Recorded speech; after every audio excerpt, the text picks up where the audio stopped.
Skene melihatkan Sakura Kouji sedang menyandarkan dagunya di jendela bus yang akan pulang, ketika tanpa sengaja ia melihat api biru menyala di kejauhan. Saat memperhatikan lebih saksama, ia menyadari ada beberapa orang yang sedang terbakar di tengah kobaran api itu. Di pusat kobaran tersebut berdiri seorang pria yang kemudian berbalik dan menatap langsung ke arah Sakura. Karena panik, Sakura segera meminta sopir menghentikan bus, lalu berlari mencari polisi. Namun, ketika polisi tiba di lokasi, tempat itu sudah kosong tanpa jejak. Para petugas menyimpulkan bahwa api biasa tidak mungkin membakar tanpa meninggalkan abu, sehingga mereka menduga Sakura hanya salah lihat. Meski begitu, Sakura tetap bersikeras bahwa ia melihat kejadian tersebut. Pada akhirnya, polisi hanya menganggap itu sebagai api unggun para tunawisma sebelum meninggalkan tempat itu. Keesokan harinya, Sakura pergi ke sekolah dan menjalani latihan klub seperti biasa. Namun, pikirannya terus dipenuhi kejadian semalam. Sakura Kouji adalah gadis yang sangat terkenal di sekolahnya. Ia dikenal karena pembawaannya yang anggun, sifatnya yang lembut, kemampuan aikidonya yang hebat, serta nilai akademiknya yang selalu berada di peringkat atas. Saat berjalan menuju sekolah, sahabatnya, Aoba, berlari menghampirinya untuk menyapa. Aoba segera menyadari ada yang mengganggu pikiran Sakura dan mencoba menanyakannya. Namun, Sakura sendiri tidak sadar bahwa itu terlihat jelas di wajahnya, sehingga ia hanya mengabaikan pertanyaan itu. Hari itu, seorang murid pindahan baru diperkenalkan di kelas. Sakura langsung terkejut karena murid tersebut adalah pria yang ia lihat di tengah kobaran api malam sebelumnya. Namanya Ogami Rei. Para siswi langsung terpikat oleh ketampanannya, tetapi hanya Sakura yang tetap waspada. Saat jam makan siang, beberapa murid laki-laki mendekati Ogami untuk berkenalan. Kebetulan, Sakura duduk tidak jauh dari mereka sambil menguping percakapan itu. Aoba yang melihatnya malah salah paham dan mengira Sakura tertarik pada Ogami. Tiba-tiba, Sakura menyadari bahwa Ogami mengenakan sarung tangan hitam di salah satu tangannya. Ia langsung berjalan menuju meja Ogami, menghantamkan kedua tangannya ke meja, lalu meminta Ogami ikut keluar karena ada hal yang ingin dibicarakan. Tindakan itu langsung membuat seluruh kelas terdiam. Rumor bahwa dewi sekolah seperti Sakura akan menyatakan perasaan kepada murid pindahan baru menyebar begitu cepat hingga hampir seluruh murid datang untuk menonton. Tanpa basa-basi, Sakura langsung menanyakan keberadaan Ogami semalam dan apa yang telah dilakukannya. Namun, Ogami dengan tenang menjelaskan bahwa ia sedang bekerja paruh waktu. Sakura kemudian menyinggung sarung tangan hitam yang dipakainya dan menuduhnya telah membakar orang di taman, lalu menggunakan sarung tangan itu untuk menyembunyikan luka bakar di tangannya. Dengan tenang, Ogami melepas sarung tangan tersebut. Di baliknya hanya ada sebuah cincin yang disebutnya sebagai kenangan. Ogami menjelaskan bahwa ketika masih kecil, tangan itu pernah melukai seseorang. Karena itulah, seseorang memberinya sarung tangan agar kejadian serupa tidak pernah terulang lagi. Mendengar penjelasan itu, Sakura mulai menyadari bahwa semua tuduhannya mungkin salah. Ia pun segera meminta maaf karena telah menimbulkan masalah. Ogami tidak mempermasalahkannya. Ia hanya berharap mereka bisa saling membantu sebagai teman sekelas. Tak lama, Aoba datang menghampiri dan menanyakan apa yang terjadi. Lalu Sakura mengaku bahwa semuanya tidak berjalan sesuai harapannya. Aoba langsung mengira sahabatnya baru saja ditolak cinta dan berteriak histeris. Para murid laki-laki yang mendengar kabar bahwa ada seseorang yang berani menolak Sakura langsung berniat membentuk kelompok untuk memberi pelajaran kepada Ogami. Saat makan siang, Sakura makan dengan kesal sambil terus memikirkan Ogami. Ia jelas belum menyerah. Sementara itu, Aoba masih yakin bahwa sahabatnya sedang patah hati. Di halaman sekolah, para siswi bersorak heboh karena Ogami ternyata sangat jago bermain basket. Meski begitu, Sakura tetap bertekad mengawasinya dan tidak berniat mengalihkan pandangan darinya.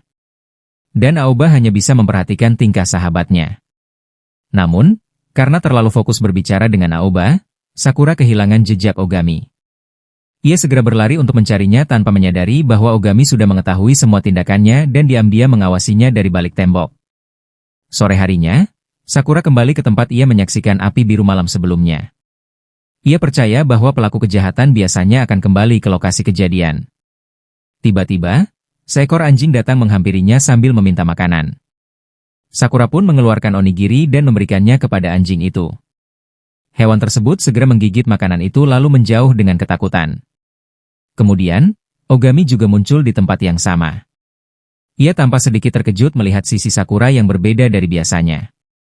Gadis yang di sekolah terlihat dingin itu ternyata sangat lembut saat bermain dengan seekor anjing liar. Ogami kemudian mendekati anjing yang bersembunyi di balik pohon dan memanggilnya dengan pelan. Sakura tidak bisa menyembunyikan kagetnya ketika anjing yang biasanya takut pada orang asing itu justru mengibaskan ekornya dan bermain dengan riang bersama Ogami. Melihat hal itu, Sakura berpikir bahwa mungkin Ogami bukan orang jahat seperti yang ia bayangkan. Ogami lalu menanyakan nama anjing tersebut, tetapi Sakura menjelaskan bahwa anjing itu tidak memiliki nama. Ia juga menceritakan bahwa anjing tersebut dulunya dipelihara oleh seorang tunawisma tua yang dibunuh oleh geng bernama G Falcon. Geng itu dikenal karena setiap anggotanya memiliki tato burung falcon di tubuh mereka. Menurut cerita ayah Sakura, tidak ada yang bisa menghukum G Falcon. Setiap kali mereka melakukan kejahatan, seluruh bukti selalu menghilang tanpa jejak. Mendengar itu, Ogami bertanya apakah Sakura ingin menghukum mereka. Namun, Sakura langsung menolak. Ogami kemudian mengatakan bahwa meskipun dunia melupakan suatu kejahatan, seseorang tetap harus mengingatnya. Selain itu, menghukum kejahatan tidak selalu membutuhkan hukum. Cepat atau lambat, setiap perbuatan akan mendapat balasannya. Perkataan itu membuat Sakura tersenyum. Ketika melihat senyum tersebut, Ogami merasa lega karena sebelumnya ia khawatir Sakura membencinya. Sakura pun kembali meminta maaf karena telah mencurigainya. Keesokan harinya setelah kelas selesai, Aoba menghampiri Ogami dan mengajaknya pergi karaoke bersama, sambil mengatakan bahwa Sakura juga akan ikut. Namun, baik Sakura maupun Ogami menolak karena memiliki urusan lain. Sakura kemudian menanyakan pekerjaan Ogami. Namun, Ogami hanya menjawab bahwa dirinya bekerja sebagai pengumpul sampah. Setelah itu, Ogami menerima panggilan telepon dan pergi untuk menjawabnya. Aoba sama sekali tidak mengerti kapan hubungan mereka bisa menjadi sedekat itu. Namun, di balik sikap ramahnya, Ogami ternyata sedang berbicara lewat telepon bahwa ia pasti akan melenyapkan Sakura. Sore harinya, Sakura kembali pergi ke taman untuk memberi makan anjing liar itu seperti biasa. Tiba-tiba, ia mendengar teriakan minta tolong. Sekelompok pria terlihat sedang mengeroyok dan memukuli seseorang. Sakura segera berlari untuk menghentikan mereka sambil mengancam bahwa polisi sudah dipanggil. Namun, para pria itu sama sekali tidak takut dan justru tertawa. Saat itulah Sakura menyadari tato falcon di tubuh mereka. Salah satu pria kemudian maju dan memperingatkan Sakura agar tidak ikut campur. Mereka mengaku hanya sedang mencari informasi tentang anggota mereka yang hilang. Sakura langsung teringat pada orang yang menghilang 2 malam sebelumnya dan menanyakan apakah mereka adalah orang yang sama. Para anggota G Falcon langsung curiga bahwa Sakura mengetahui sesuatu, sehingga mereka mengepungnya untuk memaksa gadis itu bicara. Sakura melawan mereka sendirian, tetapi akhirnya ia terkena sengatan pistol listrik hingga tubuhnya tak bisa bergerak. Para pria itu kemudian memukulinya tanpa ampun ketika ia sudah tidak mampu melawan. Mereka mengikat Sakura dan mulai merobek pakaiannya. Anjing liar yang biasanya takut pada manusia tiba-tiba berlari keluar dan menggigit salah satu anggota geng demi menyelamatkannya. Namun, anjing itu dipukul keras hingga terpental. Melihat hal tersebut, Sakura menendang para penyerang lalu memeluk tubuh anjing itu untuk melindunginya. Saat melihat kondisi anjing yang sudah sekarat, Sakura bersumpah bahwa suatu hari ia akan membuat mereka membayar semua perbuatannya. Namun, saat itu ia tidak bisa melakukan apapun. Pemimpin geng itu kemudian bersiap mengeluarkan pisau untuk menghabisi Sakura. Tepat pada saat itu, Ogami muncul. Ogami memeriksa kondisi anjing tersebut dan menyadari bahwa hewan itu sudah tidak bisa diselamatkan. Sakura berteriak panik sambil memohon agar Ogami segera membawa anjing itu ke rumah sakit. Namun, di depan mata Sakura, Ogami justru mengakhiri hidup anjing itu dengan tangannya sendiri. Ogami kemudian melepas sarung tangannya, berbalik, lalu mencengkeram wajah pemimpin geng itu. Dalam sekejap, api biru menyala dan membakar tubuh pria tersebut hingga lenyap. Para anggota geng yang tersisa sama sekali tidak memahami apa yang sedang terjadi. Lalu Ogami menoleh ke arah mereka dan menanyakan apakah mereka ingin dihukum yang sama. Dan mereka mencoba menyerangnya secara bersamaan. Tetapi satu persatu tubuh mereka justru dilahap api biru. Setelah semuanya selesai, Ogami berjalan mendekati Sakura. Ia mengingatkan bahwa sebelumnya ia pernah mengatakan mereka seharusnya akur sebagai teman sekelas. Namun, tanpa peringatan, Ogami langsung mencengkeram wajah Sakura dengan kuat sambil melafalkan mantra. Ternyata ia bersiap membakar Sakura hidup-hidup. Keesokan harinya, Sakura terbangun di kamarnya sendiri. Ingatan tentang kejadian malam sebelumnya langsung membanjiri pikirannya. Ia segera berlari turun ke bawah untuk memastikan keadaan. Ketika bertemu ayahnya, pria itu langsung memeluk Sakura erat. Kedua orang tuanya ternyata sangat khawatir karena kemarin malam Sakura ditemukan pingsan di depan gerbang rumah. Kemudian seseorang bernama Desauk menemukannya, dan tubuh Sakura saat itu terasa sedingin es. Sakura menundukkan kepala dan meminta maaf karena telah membuat mereka cemas. Namun, bagi kedua orang tuanya, yang terpenting adalah putri mereka sudah kembali dengan selamat. Tidak seorang pun mengetahui siapa yang telah meninggalkan Sakura di depan rumah mereka. Setelah itu, Sakura kembali ke taman tempat kejadian semalam untuk menyelidiki lebih lanjut. Namun, tidak ada jejak api yang tersisa di sana. Ia terus mengingat bagaimana Ogami mencoba membunuhnya. Karena itulah, Sakura tidak bisa berhenti bertanya mengapa dirinya masih hidup. Lalu Sakura pergi ke sekolah. Saat pintu kelas terbuka, ia langsung melihat Ogami duduk dengan tenang seperti biasa. Sakura hampir saja menghampirinya, tetapi Aoba segera menariknya kembali ke tempat duduk. Sakura terus menatap tajam ke arah Ogami. Namun, Aoba malah salah paham dan mengira Sakura terlalu menyukai Ogami. Sakura sebenarnya ingin menceritakan kejadian di taman malam sebelumnya kepada Aoba. Namun, sebelum ia sempat bicara, Ogami tiba-tiba meletakkan tangan bersarungnya di bahu Aoba. Tindakan itu jelas merupakan ancaman yang ditujukan kepada Sakura. Melihat hal itu, Sakura langsung berdiri, mendorong Aoba menjauh, lalu melindunginya. Para siswi di kelas langsung mengira sedang terjadi cinta segitiga. Sementara itu, para murid laki-laki berpikir Ogami sedang mengganggu dewi sekolah mereka. Namun, Ogami sama sekali tidak peduli. Ia tetap mempertahankan senyumnya, meski tatapannya terasa dingin dan tajam. Tatapan itu seolah memperingatkan Sakura. Tak lama, guru masuk ke kelas sehingga semua murid kembali tenang dan pelajaran dimulai. Sejak hari itu, Ogami selalu mengikuti Sakura kemanapun ia pergi. Sakura bisa merasakan tatapan Ogami yang terus mengawasinya setiap saat. Karena tidak ingin Aoba ikut terlibat dalam bahaya, Sakura mulai menjaga jarak darinya. Bahkan ketika Aoba mengajaknya makan siang bersama, Sakura menolaknya. Aoba kembali salah paham. Ia mengira Sakura menjauhinya karena Ogami, lalu pergi dengan marah. Padahal, Sakura sendiri sudah muak dengan semua situasi itu dan memutuskan untuk mengakhirinya. Ia menghampiri meja Ogami dan menghantamnya keras sambil meminta Ogami menemuinya sepulang sekolah. Teman-teman sekelas yang mendengarnya langsung mengira Sakura sedang mengajak Ogami berkencan sepulang sekolah. Setelah itu, Sakura menemui Aoba dan berjanji akan menjelaskan semuanya setelah urusannya selesai. Mendengar hal itu, Aoba malah bersemangat mendukung sahabatnya. Di tempat lain, seorang pemuda berambut merah sedang bermain mesin capit di pusat perbelanjaan. Kemampuannya sangat hebat sampai tumpukan boneka hasil kemenangannya memenuhi lantai. Namun, setelah selesai bermain, ia justru meninggalkan semua bonekanya begitu saja. Ia mengatakan kepada para pegawai bahwa mereka boleh menyimpannya karena menurutnya semua Nyamaru itu sudah berhasil diselamatkan. Pemuda itu kemudian berjalan ke sebuah gang sempit dan menemukan boneka kucing Nyamaru berukuran besar. Dengan antusias, ia langsung memeluk boneka tersebut. Boneka itu lalu memberinya sebuah foto sambil mengatakan bahwa ada misi baru. Nama kode breaker kode 03 Tenpu dan Yuuki. Sementara itu, Sakura membawa Ogami ke tempat ramai agar ia tidak bisa melakukan sesuatu yang berbahaya. Di sana, Sakura langsung menanyai Ogami tentang api biru dan apakah ia telah memusnahkan anggota G Falcon. Ogami menjawab dengan jujur. Ia mengatakan bahwa dirinya tidak pernah berusaha menyembunyikan hal itu. Menurutnya, membasmi sampah masyarakat yang tidak berguna hanyalah bagian dari pekerjaannya. Namun, Ogami juga tidak pernah menganggap dirinya berada di pihak keadilan. Ia secara terang mengakui bahwa dirinya adalah sosok jahat. Sakura segera mendesaknya untuk menyerahkan diri kepada polisi demi menebus semua perbuatannya.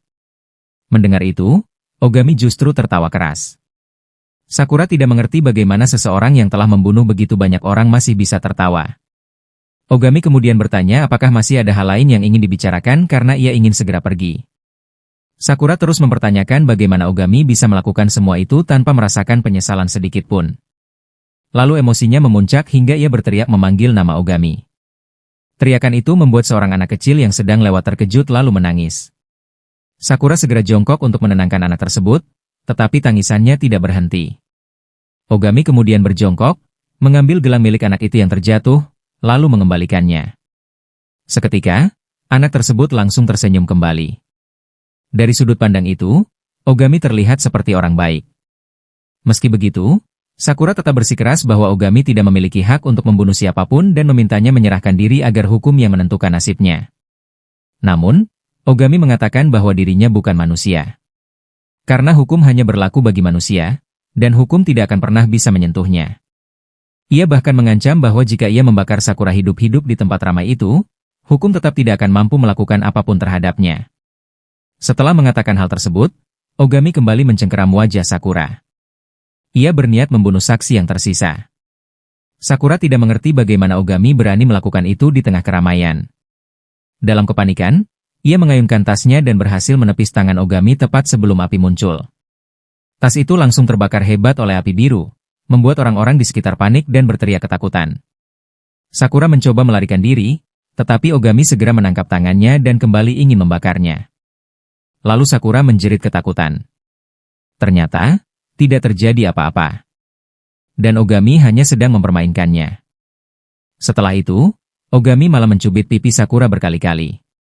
Ia mengaku sudah mengawasi Sakura sepanjang hari dan akhirnya memastikan bahwa Sakura adalah spesies langka. Sakura tidak mengerti mengapa Ogami, yang telah membunuh banyak orang, justru terus mengamatinya tanpa membunuhnya.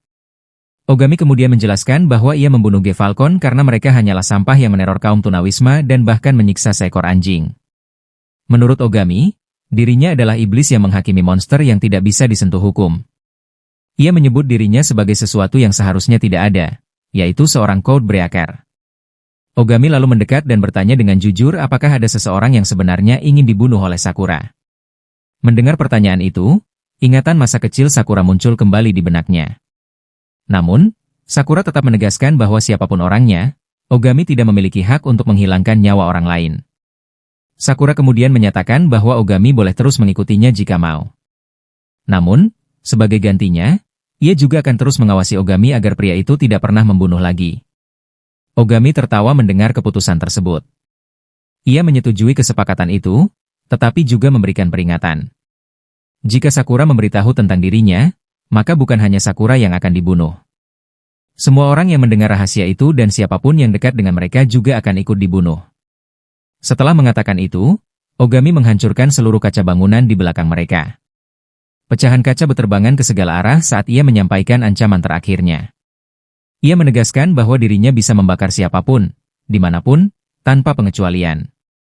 Malam harinya, Sakura kembali ke kamarnya lalu menjatuhkan diri ke atas tempat tidur sambil memeluk bantal. Ia terus memikirkan semua yang telah terjadi dan tidak bisa memahami apa sebenarnya makna tatapan Ogami. Sementara itu, Ogami menerima panggilan telepon. Suara di seberang sana menanyakan bagaimana situasinya dengan Sakura. Ogami menjawab bahwa ia tidak akan melanjutkan rencana awalnya karena Sakura adalah spesies langka. Ia termasuk orang yang tidak bisa terbakar, bahkan oleh api birunya sekalipun. Di seberang sungai, Yuki Tenpouin sedang menerima perintah untuk melenyapkan seorang pria berambut gelap. Namun, sebelum ia sempat menjalankan tugasnya, seorang pria lain muncul, mengalihkan perhatiannya, lalu membawa target tersebut pergi. Sementara itu, Sakura masih dipenuhi banyak pertanyaan yang belum terjawab. Meski begitu, ada satu hal yang sangat ia yakini bahwa, apapun alasan Ogami, tindakan yang dilakukannya tetap salah. Pagi itu, Sakura baru saja melangkah keluar dari gerbang rumahnya, seketika mendapati Ogami sudah menunggunya. Seperti yang diduga, pemuda itu memang berniat mengikutinya. Sakura mengingatkan bahwa dirinya juga sedang mengawasi Ogami, sehingga ia tidak akan lengah sedikit pun. Sesampainya di sekolah, suasana berjalan seperti biasa. Seperti biasanya, meja Sakura kembali dipenuhi setumpuk surat cinta dari murid laki-laki. Aoba rupanya sudah mendengar kabar bahwa pagi itu Sakura datang ke sekolah bersama Ogami. Karena itu, Sakura meminta maaf kepada sahabatnya dan menjelaskan bahwa mulai sekarang ia harus pergi dan pulang sekolah bersama Ogami, sehingga tidak bisa lagi berjalan bersama Aoba. Aoba justru memahami hal itu. Menurutnya, sangat jarang Sakura menunjukkan ketertarikan kepada seorang pria, sehingga ia dengan senang hati memberi ruang bagi sahabatnya. Tiba-tiba, seorang murid laki-laki masuk sambil membawa pedang. Ia berteriak memanggil nama Ogami dan menuntut agar pemuda itu menjauh dari Sakura. Tanpa pikir panjang, murid itu langsung menyerang. Begitu melihat sarung tangan hitam di tangan Ogami, Sakura segera bertindak. Ia melompat maju, menepis pedang dari tangan penyerang, lalu berdiri di depan Ogami sambil menyatakan bahwa siapapun yang ingin menyentuh Ogami harus melewatinya terlebih dahulu. Pemandangan itu langsung membuat para siswi di sekolah mengaguminya. Sementara itu, para murid laki-laki tampak kehilangan semangat hidupnya. Di tengah kekacauan tersebut, Sakura teringat bahwa besok adalah giliran Ogami untuk menjalankan tugas piket kelas. Karena Ogami masih belum mengenal lingkungan sekolah dengan baik, Sakura menawarkan diri untuk mengantarnya berkeliling. Saat mereka berjalan menyusuri koridor, seorang gadis bernama Fujiwara berlari mendekat dan langsung membenamkan wajahnya ke dada Sakura. Sakura sebenarnya sudah terbiasa dengan tingkah itu, tetapi tetap saja merasa sedikit malu karena Ogami melihatnya. Fujiwara kemudian melepas kacamatanya dan memperkenalkan diri dengan lebih sopan. Saat itulah Ogami melihat mata heterokromia milik gadis itu. Refleks, tangannya langsung melesat dan mencengkeram wajah Fujiwara. Namun, Ogami segera sadar bahwa tindakannya terlalu kasar. Ia mengubah gerakannya menjadi usapan lembut di kepala Fujiwara, lalu meminta maaf karena sempat mengira gadis itu adalah orang lain. Setelah itu, ia berjalan pergi. Di sebuah kafe, seorang pria dengan warna rambut dan mata yang sama persis seperti Fujiwara menerima panggilan telepon.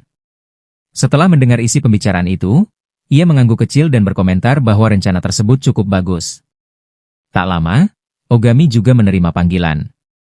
Suara di seberang telepon memberitahunya bahwa rencana malam itu sudah siap, dan kuncinya telah diletakkan di kandang. Setelah menutup telepon, Ogami menoleh kepada Sakura dan bertanya apa yang ingin ia lakukan. Sakura langsung memperingatkan agar Ogami tidak melakukan hal buruk lagi. Saat itulah ia melihat sebuah keranjang di samping Ogami. Pemuda itu lalu mengangkat seekor anak anjing dari dalamnya. Anak anjing itu adalah keturunan dari anjing yang dibunuh beberapa hari sebelumnya. Begitu melihat wajahnya, ingatan Sakura tentang kematian induknya kembali terbayang jelas. Air matanya pun mengalir deras. Ia menyalahkan dirinya sendiri karena terlalu lemah hingga gagal melindungi induk anak anjing itu. Dan Sakura memeluk anak anjing tersebut. Setelah kejadian itu, Sakura terus mengikuti Ogami kemanapun ia pergi. Ogami memperingatkan bahwa jika Sakura terus terlibat dengannya, ia tidak akan pernah bisa kembali pada kehidupan damainya. Namun, Sakura mengatakan bahwa dunianya tidak pernah damai sejak awal. Tak lama, Ogami memasuki sebuah gedung apartemen. Karena melihat Ogami membuka pintu dengan sangat mudah, Sakura sempat mengira itu adalah rumahnya. Namun, begitu pintu terbuka, Ogami langsung melangkah maju dan memukul pria yang berdiri di sana hingga pingsan. Mereka masuk ke dalam dan menemukan sekelompok preman sedang melakukan transaksi ilegal.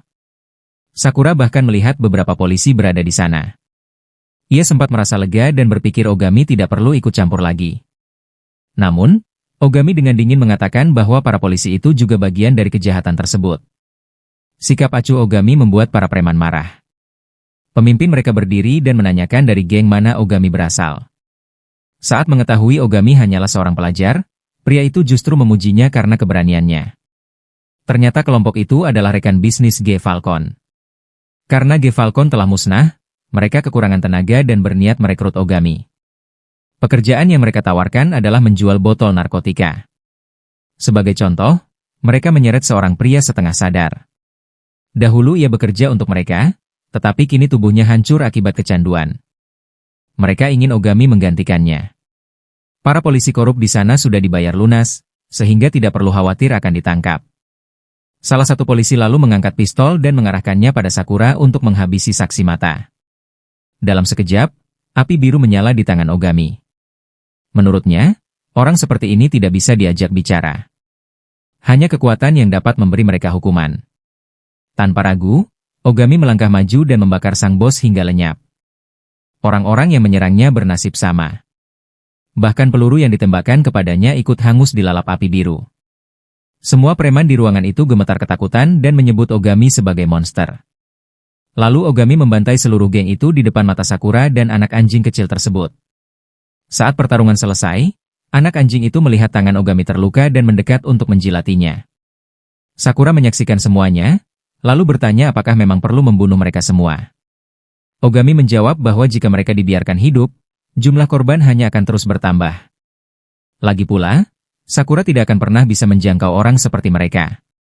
Dan hanya kekuatan yang bisa membuat mereka mengerti. Saat itulah Sakura menyadari ada sebuah pintu yang terbuka sedikit. Ia masuk dan menemukan seorang wanita terduduk lemas di sudut ruangan. Sakura segera menghampiri untuk memeriksa keadaannya. Wanita itu menangis histeris. Hidupnya telah hancur. Orang tuanya kecanduan narkoba, dan ia merasa tidak punya alasan untuk terus hidup. Begitu mendengar keinginan wanita itu untuk mati, Ogami menghampiri dan langsung mencengkeram lehernya. Ia terus menekan hingga wanita itu ketakutan dan memohon agar dilepaskan. Ogami kemudian menjelaskan bahwa menyerah pada rasa sakit dan berharap mati adalah awal dari kehancuran seseorang. Menurutnya, manusia harus tetap berdiri dengan kekuatan sendiri. Ia lalu mengatakan bahwa jika wanita itu masih ingin mati setelah ini, ia boleh datang mencarinya, dan ia akan mengabulkannya. Setelah berkata demikian, Ogami berjalan pergi. Sakura sangat tidak habis pikir betapa kejamnya pemuda itu. Ia berlari mengejar Ogami lalu memeluknya dari belakang, berharap bisa menyentuh hati pemuda itu dengan kata-katanya. Namun, bagi Ogami, tindakan Sakura terasa membingungkan. Tanpa banyak bicara, ia memukul Sakura hingga gadis itu pingsan. Setelah semuanya selesai, Ogami menelepon seseorang untuk membersihkan tempat kejadian dan mengantar Sakura pulang. Setelah itu, ia berjalan menuju sebuah mobil yang terparkir di depan gedung. Di dalam mobil itu duduk kepala polisi Takata. Ogami mengetahui identitas pria itu dan memberitahu bahwa semua bawahannya telah dimusnahkan. Ia lalu menuntut Takata mengungkapkan lokasi Hitomi. Begitu menyadari bahwa Ogami juga seorang codebreaker, Takata diliputi ketakutan. Ia langsung menginjak pedal gas dan melarikan diri. Sambil menyetir, Takata menelepon Hitomi untuk meminta pertolongan. Namun, Hitomi menolak membantunya. Saat itulah Ogami berhasil menyusul. Ia melompat ke atas kap mobil dan bersiap menghabisi Takata. Namun, tiba-tiba muncul seorang pria bernama Toki, pemuda berambut pirang dengan mata heterokromia. Toki memanggil hembusan angin dahsyat yang membuat mobil itu terlempar dan berputar di udara. Sesaat kemudian, Ogami meledakkannya bersama Takata yang masih berada di dalam. Bagi Toki, Ogami selama ini hanyalah batu loncatan. Di dalam organisasi Eden, Dewan Penguasa para Codebreaker adalah individu yang memiliki kekuatan luar biasa dan diberi otoritas tertinggi untuk melenyapkan kejahatan menggunakan kemampuan mereka. Ogami sendiri adalah salah satu dari 6 Codebreaker, pemegang kode 06. Seiring waktu, ia telah membuktikan kekuatannya dan kini berdiri sejajar dengan 5 anggota lainnya. Misi Ogami saat ini adalah melenyapkan seorang politikus bernama Toad Shai. Ogami langsung menanyakan apa hubungan semua itu dengan Hitomi. Namun, para anggota dewan menjawab dengan sikap arogan dan mengatakan bahwa ia harus mencari tahu sendiri karena itu tugas bawahan. Muak dengan sikap merendahkan mereka, Ogami menerjang maju, mencengkeram wajah para anggota dewan, lalu membakar mereka hidup-hidup dengan api birunya. Ia menegaskan bahwa dirinya bukan bawahan siapapun. Ia hanyalah pekerja paruh waktu. Sementara itu, Sakura terbangun dan mendapati dirinya berlutut di depan rumah bersama anak anjing kecil di sisinya. Karena ini sudah kedua kalinya mereka menemukan Sakura pingsan di depan gerbang rumah, kedua orang tuanya mulai khawatir. Dan mereka meminta penjelasan tentang apa yang sebenarnya terjadi. Namun, Sakura tidak bisa mengatakan yang sebenarnya. Ia tahu bahwa jika ia menceritakan tentang Ogami dan para Codebreaker, nyawa keluarganya akan berada dalam bahaya. Akhirnya, ia hanya mengarang alasan bahwa dirinya bergabung dengan klub kegiatan alam bebas dan sedang berlatih tidur di luar setiap hari. Tentu saja alasan konyol itu tidak bisa meyakinkan kedua orang tuanya. Meski begitu, mereka mempercayainya. Namun, ibunya memahami bahwa Sakura berbohong ketika sedang mencoba melindungi seseorang. Karena itu, ia tetap mempercayai putrinya. Ketika Sakura keluar dari gerbang rumah, ia bertemu dengan Toki. Toki memperkenalkan diri dan mengatakan bahwa hari itu ia akan menemani Sakura pergi ke sekolah menggantikan Ogami. Ia menjelaskan bahwa Ogami menerima hukuman atas tindakannya kemarin sehingga tidak bisa datang. Dengan percaya diri, Toki juga memperkenalkan dirinya sebagai Codebreaker kode 04. Menurutnya, Ogami yang berada di peringkat terakhir sebagai kode 06 sering meninggalkan masalah yang akhirnya harus ia bereskan. Sakura lalu menanyakan keberadaan Ogami sekarang. Toki menjawab sambil bercanda bahwa kemungkinan besar Ogami sedang menangis setelah dimarahi atasannya. Membayangkan Ogami menangis membuat Sakura tanpa sadar tertawa kecil. Setelah itu, Sakura mulai menanyakan hubungan Toki dengan Ogami. Toki menjelaskan bahwa mereka adalah teman. Karena Toki jauh lebih terbuka dibandingkan Ogami, Sakura ingin memanfaatkan kesempatan itu untuk mencari tahu lebih banyak tentang Ogami dan menemukan cara menghentikannya agar tidak membunuh lagi. Melihat betapa seriusnya Sakura, Toki membawanya ke tempat yang lebih sepi untuk berbicara. Namun, saat Toki mendekat ke arah Sakura, Ogami muncul dari belakang dan langsung menendangnya dengan keras. Ogami menegaskan bahwa ia sama sekali tidak tertarik berteman dengan Toki. Keduanya baru saling bertukar beberapa kata lalu suasana berubah menjadi pertarungan besar. Toki terus memprovokasi Ogami dari jarak dekat, sementara Ogami membalas dengan tatapan tajam.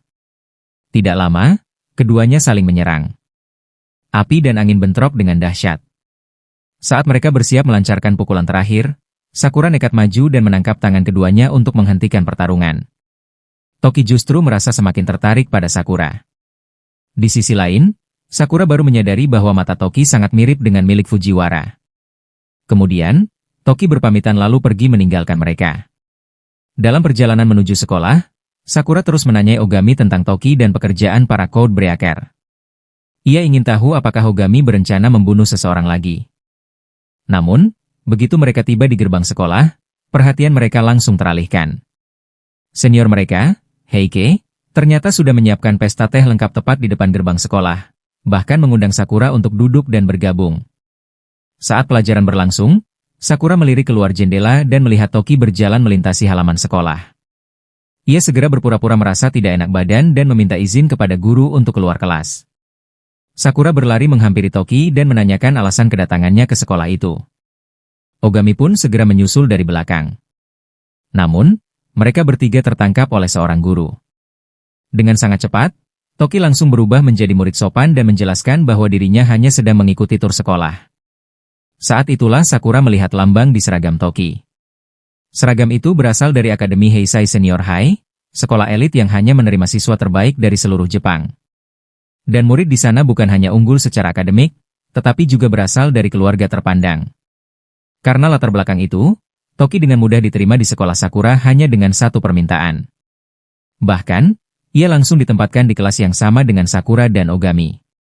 Saat jam makan siang, Sakura membawa bekal buatan sendiri dan mengajak Ogami makan bersama agar mereka bisa berbicara secara pribadi.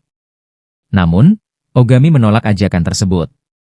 Karena kesal, Sakura justru menarik Toki dan memaksanya makan bersama. Meski Toki sempat menolak, Sakura tidak mau menerima penolakan. Kemanapun Toki pergi, para siswi selalu memperhatikannya. Di tengah makan siang, Sakura kembali bertanya apakah ada cara untuk menghentikan Ogami agar tidak terus membunuh. Lalu Toki menjelaskan bahwa setiap Codebreaker memiliki tujuan pribadi masing-masing. Demi mencapai tujuan itu, mereka tidak akan ragu melakukan pekerjaan kotor apapun. Tujuan tersebut bisa saja berupa keinginan melindungi seseorang yang mereka sayangi. Namun, tepat setelah mengatakan itu, Toki tiba-tiba merangkul Sakura dari belakang sambil meraba tubuhnya. Dan Sakura langsung menendangnya hingga terjatuh telentang. Toki mengeluh sambil mengatakan bahwa hal seperti itu tidak masalah jika dilakukan saudara perempuannya. Jadi ia bingung mengapa Sakura marah. Dari ucapan itu, Sakura akhirnya yakin bahwa Toki memiliki hubungan dengan Fujiwara. Tak lama, Ogami yang sebelumnya menolak makan bersama muncul. Ia datang hanya untuk memastikan Toki tidak sedang menipu Sakura. Kelompok itu kemudian pergi ke atap sekolah, tempat Heike kembali mengadakan pesta teh lainnya. Setelah itu, Fujiwara tiba-tiba muncul dan langsung menjatuhkan dirinya ke dada Sakura seperti biasa. Melihat kesempatan itu, Toki diam-diam menghilang. Sakura sempat memberitahu Fujiwara bahwa adik laki-lakinya datang ke sekolah hari itu. Namun, ketika ia menoleh, Toki sudah tidak ada. Fujiwara tampak bingung karena ia merasa tidak memiliki saudara sama sekali. Menjelang sore, Sakura kembali mengikuti Ogami seperti biasanya. Hari itu, ia mempelajari kenyataan lain tentang para Codebreaker. Dan mereka adalah eksistensi yang tidak ada di dunia ini. Keberadaan mereka telah dihapus sepenuhnya sehingga tidak ada seorang pun yang mengingat mereka, bahkan keluarga mereka sendiri. Itulah sebabnya Fujiwara mengatakan dirinya tidak memiliki saudara. Setelah berjalan beberapa lama, mereka kembali bertemu dengan Toki. Toki mencoba menyangkal bahwa sebelumnya ia pernah mengaku sebagai saudara Fujiwara. Namun, Sakura sudah mengetahui kebenarannya. Ia bahkan menyadari bahwa alasan Toki menjadi Codebreaker adalah demi melindungi saudara perempuannya. Kemudian, Sakura menyaksikan langsung kemampuan Toki dalam mengendalikan medan magnet. Dengan mudah, Toki membengkokkan gerbang besi dan membuka jalan masuk. Ogami dan Toki lalu memasuki area tersebut. Ternyata tempat itu ternyata merupakan fasilitas penelitian milik pemerintah yang digunakan untuk meneliti kemampuan supernatural. Begitu melihat Ogami dan Toki, para penjaga langsung menembakkan senjata mereka. Namun, seluruh peluru berhenti di udara sebelum mencapai target. Toki bahkan mampu membekukan peluru-peluru itu di tempat lalu mengarahkannya kembali kepada para penembak. Melihat kekacauan itu, Sakura langsung masuk untuk mencoba menghentikan mereka. Yang tiba-tiba, angin puyuh besar muncul dan membekukan semua orang di sekitar. Dua pengguna kemampuan khusus muncul dengan kabel terhubung di leher mereka. Kedua orang itu menciptakan tornado yang mengurung Sakura, Ogami, dan Toki. Namun, Ogami dan Toki dengan mudah menghancurkan tornado tersebut. Meski serangan mereka gagal, kedua pengguna kemampuan itu masih mencoba bersikap percaya diri dan bersiap menyerang lagi. Akan tetapi, cairan yang mengalir melalui tabung di leher mereka tiba-tiba berhenti. Wajah mereka langsung dipenuhi lalu akhirnya melarikan diri. Di dalam laboratorium, banyak anak-anak terbaring di atas ranjang dengan kabel yang terhubung dari kepala mereka menuju berbagai mesin. Seorang pria bernama Tobata sedang memeriksa situasi lalu menerima laporan bahwa para kode breaker telah menyusup ke fasilitas tersebut. Namun, Tobata sama sekali tidak terlihat khawatir. Menurutnya, meskipun mereka adalah iblis, tidak seorang pun boleh mengganggu penelitiannya. Dalam perjalanan menyusuri fasilitas itu, Sakura akhirnya mengetahui bahwa kode breaker sebenarnya adalah organisasi rahasia yang bekerja di bawah pemerintahan Jepang. Ogami dan Toki hanya menjalankan perintah langsung dari Perdana Menteri. Karena itulah, para kriminal, baik politikus maupun aparat khusus, tidak pernah bisa lolos dari para kode breaker. Saat memasuki laboratorium utama, mereka menemukan ruangan penuh anak-anak berkekuatan khusus yang dikumpulkan dari seluruh Jepang untuk dijadikan bahan eksperimen. Karena tidak melihat siapapun di sekitar, mereka terus melangkah maju. Ogami kemudian bertanya mengapa dua pengguna kemampuan yang tiba-tiba kehilangan tenaga. Toki menduga bahwa hal itu terjadi akibat kondisi power loss state. Di tengah percakapan mereka, anak anjing kecil itu tiba-tiba mencium sesuatu lalu berlari menuruni tangga. Anjing itu membawa mereka menuju sebuah ruang penelitian yang menyerupai rumah sakit. Di dalam ruangan tersebut terdapat berbagai alat operasi dan gunting bedah, sementara bercak darah masih terlihat berserakan di mana-mana. Tiba-tiba, lampu ruangan menyala. Tabata dan para bawahannya ternyata sudah menunggu di sana sejak awal. Tanpa membuang waktu, Toki menggunakan kemampuan medan magnetnya untuk merobek dinding ruangan. Di balik dinding itu terlihat tubuh manusia mengambang di dalam tabung percobaan, seluruh organ mereka sudah diambil. Dari situ, Sakura menyadari bahwa fasilitas tersebut terlibat dalam penculikan manusia dan perdagangan organ ilegal. Itulah alasan Iden mengirim para agen kode breaker ke tempat itu. Dan dua pengguna kemampuan khusus yang sebelumnya melarikan diri juga kembali muncul. Mereka mengklaim bahwa semua yang mereka lakukan sebenarnya demi menyelamatkan anak-anak itu. Menurut mereka, anak-anak dengan kemampuan lemah tidak memiliki nilai apapun, sehingga lebih baik organ mereka digunakan demi tujuan yang lebih besar. Mendengar alasan itu, Ogami dengan dingin bertanya apakah kedua orang tersebut sendiri memiliki kegunaan. Jika tidak, maka ia juga tidak membutuhkan mereka. Lalu api biru langsung menyala di tangan Ogami saat ia bersiap membakar keduanya hidup-hidup. Salah satu dari mereka memanggil arus air besar untuk menghanyutkan Ogami. Namun, dibandingkan seorang kode breaker, kemampuan mereka berada pada level yang jauh lebih rendah. Toki kemudian menarik Sakura keluar ruangan untuk menghadapi salah satu musuh, sementara lawannya yang lain diserahkan kepada Ogami. Saat pertarungan berlangsung, Sakura memperhatikan benda besar di punggung lawan mereka. Benda itu terlihat sangat mencurigakan karena tidak masuk akal bahwa seseorang membawa beban seberat itu kemana-mana. Dan Toki rupanya menyadari hal yang sama. Ia menghancurkan sebuah pipa besi lalu meluncurkan pecahannya ke arah wadah di punggung musuh tersebut. Pria itu justru tertawa sombong sambil mengatakan bahwa wadah itu terbuat dari serat karbon dan tidak mungkin dihancurkan dengan serangan seperti itu. Karena itu, Toki mengubah strateginya. Dengan kekuatan magnetnya, ia langsung mencabut wadah tersebut dari tubuh lawannya. Saat wadah itu terbuka, seorang anak laki-laki terlihat berada di dalamnya.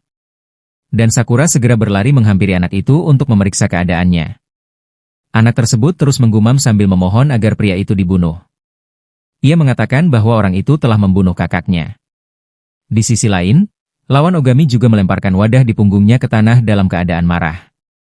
Di dalamnya terdapat seorang gadis kecil yang ternyata juga kehilangan kakaknya karena eksperimen mereka. Ketika anak laki-laki tadi melihat Toki berhasil membunuh penculiknya, Ia berbisik mengucapkan terima kasih lalu pingsan karena kelelahan. Sementara itu, Ogami membakar lawannya hingga habis tanpa tersisa. Melihat hal tersebut, gadis kecil itu memandang Ogami dengan penuh rasa syukur lalu kehilangan kesadaran. Tabata mencoba melarikan diri, tetapi ia tersandung kaki Toki dan jatuh ke lantai. Ogami segera melangkah maju untuk menghabisinya. Namun, Sakura mencoba menghentikan Ogami, tetapi Toki menahannya. Menurut Toki, seseorang disebut pahlawan karena menghancurkan kejahatan demi keadilan. Lagi pula, kata-kata Sakura tidak akan pernah bisa menjangkau hati Ogami. Sakura sebenarnya ingin membantah. Namun, ketika mengingat bagaimana kedua anak tadi berterima kasih kepada Ogami dan Toki, ia akhirnya terdiam. Dan Ogami bersiap membakar Tabata menjadi abu. Lalu, tepat pada saat itu, putri Tabata yang bernama Chisa muncul. Ketika mengetahui bahwa Ogami adalah seorang pahlawan, dan Chisa justru menatapnya dengan penuh kekaguman. Saat itulah terungkap bahwa semua tindakan Tabata sebenarnya dilakukan demi mencari organ pengganti untuk putrinya. Meski begitu, Sakura tetap menyadari bahwa Tabata tidak memiliki hak untuk mengorbankan nyawa anak tak bersalah. Kemudian Tabata mulai kehilangan kendali. Ia berteriak bahwa Ogami dan Toki juga membunuh orang menggunakan kemampuan mereka. Menurutnya, anak-anak berkekuatan khusus itu hanya akan tumbuh menjadi anjing pemburu yang hidup untuk membunuh. Karena itu, ia merasa lebih baik memanfaatkan organ mereka untuk menyelamatkan orang lain. Namun, apapun alasannya, Tabata tetap seorang pembunuh. Sakura akhirnya tidak tahan lagi. Ia menerjang maju dan memukul wajah Tabata sekuat tenaga. Sambil mengingat penderitaan anak-anak yang menjadi korban eksperimen, Sakura terus menghajarnya. Setelah itu, Sakura memeluk Tabata dan mengatakan betapa menderitanya anak-anak tersebut. Sayangnya, Tabata sama sekali tidak tersentuh. Ia justru memanfaatkan kesempatan itu untuk mendorong Sakura, mengambil pisau yang terjatuh di lantai, lalu menyerang Ogami. Pada titik itu, Tabata sudah kehilangan akal sehatnya. Ogami menepis pisau dari tangan Tabata, lalu membakarnya hidup-hidup tepat di depan mata Chisa. Di detik-detik terakhir sebelum tubuhnya berubah menjadi abu, Tabata masih sempat menoleh dan mengucapkan salam perpisahan kepada putrinya. Chisa langsung melempar buku ceritanya ke arah Ogami sambil terus mengutuknya. Namun, Ogami tidak melawan. Ia hanya menatap mata gadis kecil itu dan mengatakan bahwa jika Chisa membencinya, maka ia harus tetap hidup dan suatu hari datang untuk membunuhnya sendiri. Tak lama, Chisa pingsan karena kelelahan. Sakura memang masih tidak setuju dengan cara Ogami menyelesaikan masalah. Namun, kali ini ia terpaksa mengakui bahwa tindakan Ogami mungkin memang benar. Meski mendapat pengakuan seperti itu, Ogami tidak menunjukkan reaksi apapun. Ia mengatakan bahwa sebesar apapun dosa seseorang, saat ia memutuskan membunuh, maka dirinya tidak lagi bisa disebut pahlawan, melainkan iblis. Malam harinya, Toki sedang menunggu seseorang. Ia menemui seorang pria dan menanyakan data penelitian kemampuan anak-anak di curi pria tersebut. Begitu melihat Toki, wajah pria itu langsung pucat ketakutan. Dengan panik, ia mencoba menelepon seseorang untuk meminta bantuan. Namun, orang di seberang telepon justru mengkhianatinya. Melalui kendali jarak jauh, pria itu dipaksa mengarahkan pistol ke kepalanya sendiri lalu menarik pelatuk. Setelah pria itu mati, Toki mengambil teleponnya dan melaporkan bahwa Sununo telah berhasil bunuh diri. Lalu ia bertanya apakah semua itu memang perintah dari orang di seberang telepon. Suara tersebut ternyata milik Hitomi, kode Breaker kode 01. Sementara itu, anak-anak dari fasilitas penelitian Tabata dipindahkan ke Institut Penelitian keempat oleh Satuan Tugas Khusus. Media massa melaporkan insiden itu hanya sebagai kebakaran di kediaman anggota parlemen Tabata, dengan penyebab kebakaran disebut berasal dari rokok yang menyala saat tidur. Ketika Perdana Menteri mendengar bahwa Toki datang menemuinya, ia langsung menyiapkan meja teh dan menyambut Toki dengan sikap hangat. Ternyata, Perdana Menteri adalah ayah dari Toki dan Fujiwara. Toki segera mempertanyakan proyek penelitian kemampuan supernatural yang menyimpang dan berada di bawah pengawasan ayahnya itu. Namun, sang Perdana Menteri justru berpura-pura menjadi sosok ayah yang baik. Ia mengatakan bahwa semua itu dilakukan demi meringankan beban para kode Breaker.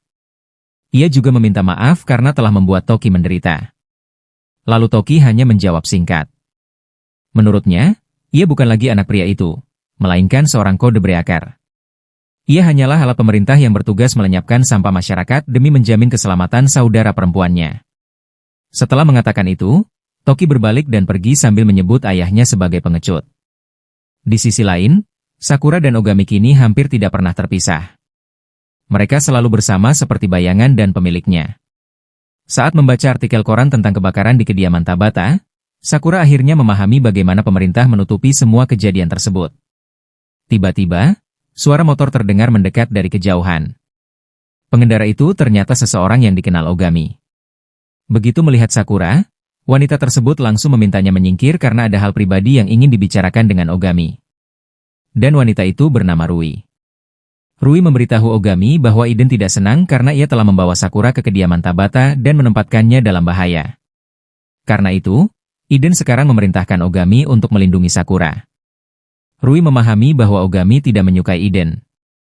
Bahkan dirinya sendiri juga tidak menyukai organisasi itu. Namun, karena mereka bekerja di bawah Iden, mereka tidak punya pilihan selain mematuhi perintah. Rui juga mengatakan bahwa ia akan menyelidiki alasan Iden sampai menugaskan seorang Codebreaker penuh hanya untuk menjadi pengawal Sakura. Sebelum pergi, Rui mengingatkan Ogami agar tidak terlalu memaksakan kekuatannya, atau ia akan mengalami power loss state. Melihat percakapan itu, Sakura merasa sedikit lega karena Ogami ternyata memiliki orang yang peduli padanya. Sakura kemudian menyarankan agar Ogami mencoba berteman dengan teman sekelasnya. Namun, Ogami langsung menolak ide tersebut. Menurutnya, membangun hubungan dengan orang yang tidak berkaitan dengan tujuannya hanyalah membuang waktu dan berisiko membocorkan rahasianya. Ogami juga menjelaskan bahwa para Codebreaker lainnya bukanlah temannya. Mereka hanya memiliki pekerjaan yang sama sehingga kepentingan mereka sesekali sejalan. Keesokan harinya di sekolah, Sakura langsung menyadari bahwa suasana kelas terasa aneh. Semua murid tampak menyembunyikan sesuatu. Mereka diam-diam memotong kertas untuk suatu proyek rahasia. Saat ujian berlangsung, Aoba menyelipkan secarik catatan kepada Sakura ketika membagikan lembar soal. Bahkan Ogami pun menyadari bahwa seluruh kelas sedang bertingkah mencurigakan. Setelah ujian selesai, Aoba langsung menarik Sakura ke toilet perempuan untuk berbicara sehingga Ogami tidak bisa mengikuti mereka. Namun, Ogami tetap mengawasi dari kejauhan. Ia tahu bahwa jika Sakura sampai membocorkan rahasianya, ia tidak akan ragu mengubah seluruh orang di kelas itu menjadi abu. Di tengah lorong sekolah, Heike kembali membuat ulah. Ia memasang meja teh tepat di koridor sambil duduk santai membaca novel, sampai seorang guru menegurnya karena menghalangi jalan. Saat Ogami berjalan melewatinya, Heike bergumam pelan bahwa sebenarnya sudah melangkah masuk ke medan pembunuhan. Ogami terus berjalan menuju kelas. Namun, di depan pintu kelas, Sakura berdiri menghalangi jalannya dan menolak membiarkannya masuk.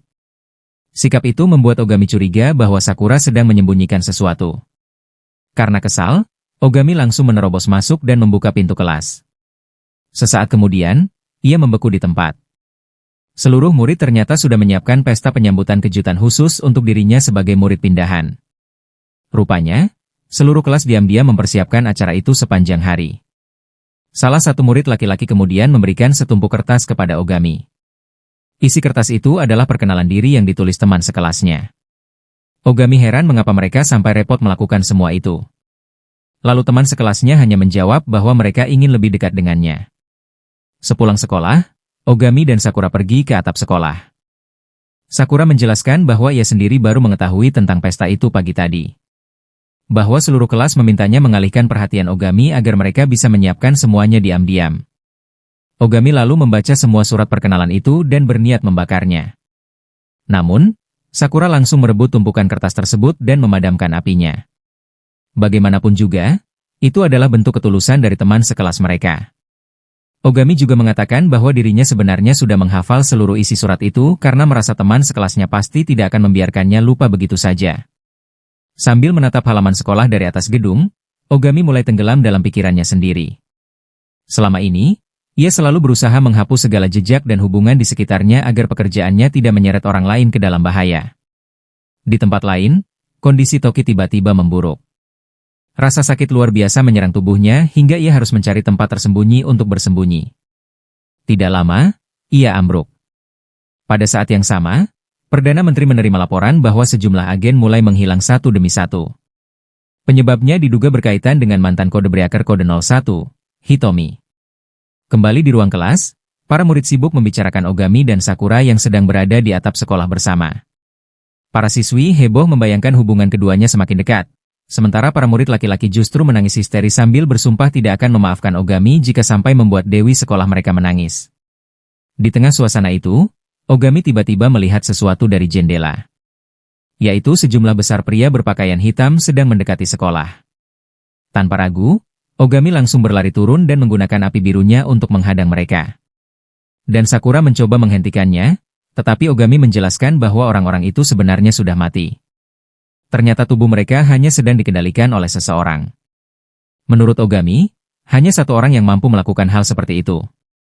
Tiba-tiba, rasa sakit luar biasa menyerang tubuh Ogami hingga ia jatuh berlutut. Sakura segera berlari untuk menopangnya, tetapi Ogami justru mendorongnya menjauh karena salah satu mayat hidup itu sedang menyerang ke arah Sakura. Meski tubuhnya dipenuhi rasa sakit, Ogami tetap memaksakan diri bertarung melawan mereka. Saat gerombolan itu hampir mengepung sekolah, guru mereka, Kanda Sensei, muncul sambil menembaki beberapa mayat hidup tersebut. Kanda Sensei rupanya juga mengetahui kemampuan Hitomi. Karena mayat itu terus memasuki area sekolah sementara para siswa masih berada di dalam gedung, mereka harus segera mengevakuasi semua orang. Ogami mempercayakan Sakura kepada Kanda Sensei, lalu berlari lebih dulu untuk menciptakan dinding api besar yang menghalangi gerombolan mayat hidup itu. Namun, para mayat hidup sama sekali tidak merasa takut dan terus menerobos api tersebut. Ogami membakar mereka satu persatu demi melindungi para siswa yang masih terjebak di ruang kelas. Sayangnya, tubuhnya mulai mencapai batas. Langkahnya mulai goyah dan pandangannya perlahan kabur. Lalu gerombolan mayat hidup semakin mendekat. Saat situasi hampir tidak terkendali, kilatan cahaya merah melesat di langit. Yuki akhirnya datang sebagai bala bantuan. Dengan kemampuan gelombang suaranya, Yuki menghantam beberapa mayat hidup hingga terpental ke dinding. Di saat yang sama, Heike menyatakan bahwa medan pembunuhannya telah siap. Kemudian benang cahaya muncul dari tangannya, mengikat tubuh para mayat hidup sebelum merobek mereka hingga hancur. Sakura juga terkejut ketika mengetahui bahwa Heike juga seorang code breaker.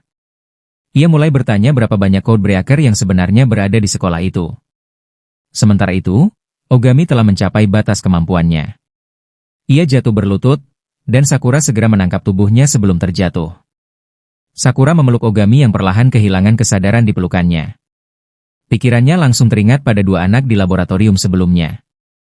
Ia terus memanggil nama Ogami, tetapi tidak ada jawaban sama sekali. Heike kemudian menghampiri mereka dan mengatakan bahwa semua itu sudah terlambat. Menurutnya, Ogami sudah pergi. Dan itulah takdir yang tidak bisa dihindari oleh para kode breaker. Mereka kemudian membawa Ogami ke sebuah ruangan untuk beristirahat. Heike memastikan bahwa nyawa Ogami sebenarnya tidak dalam bahaya.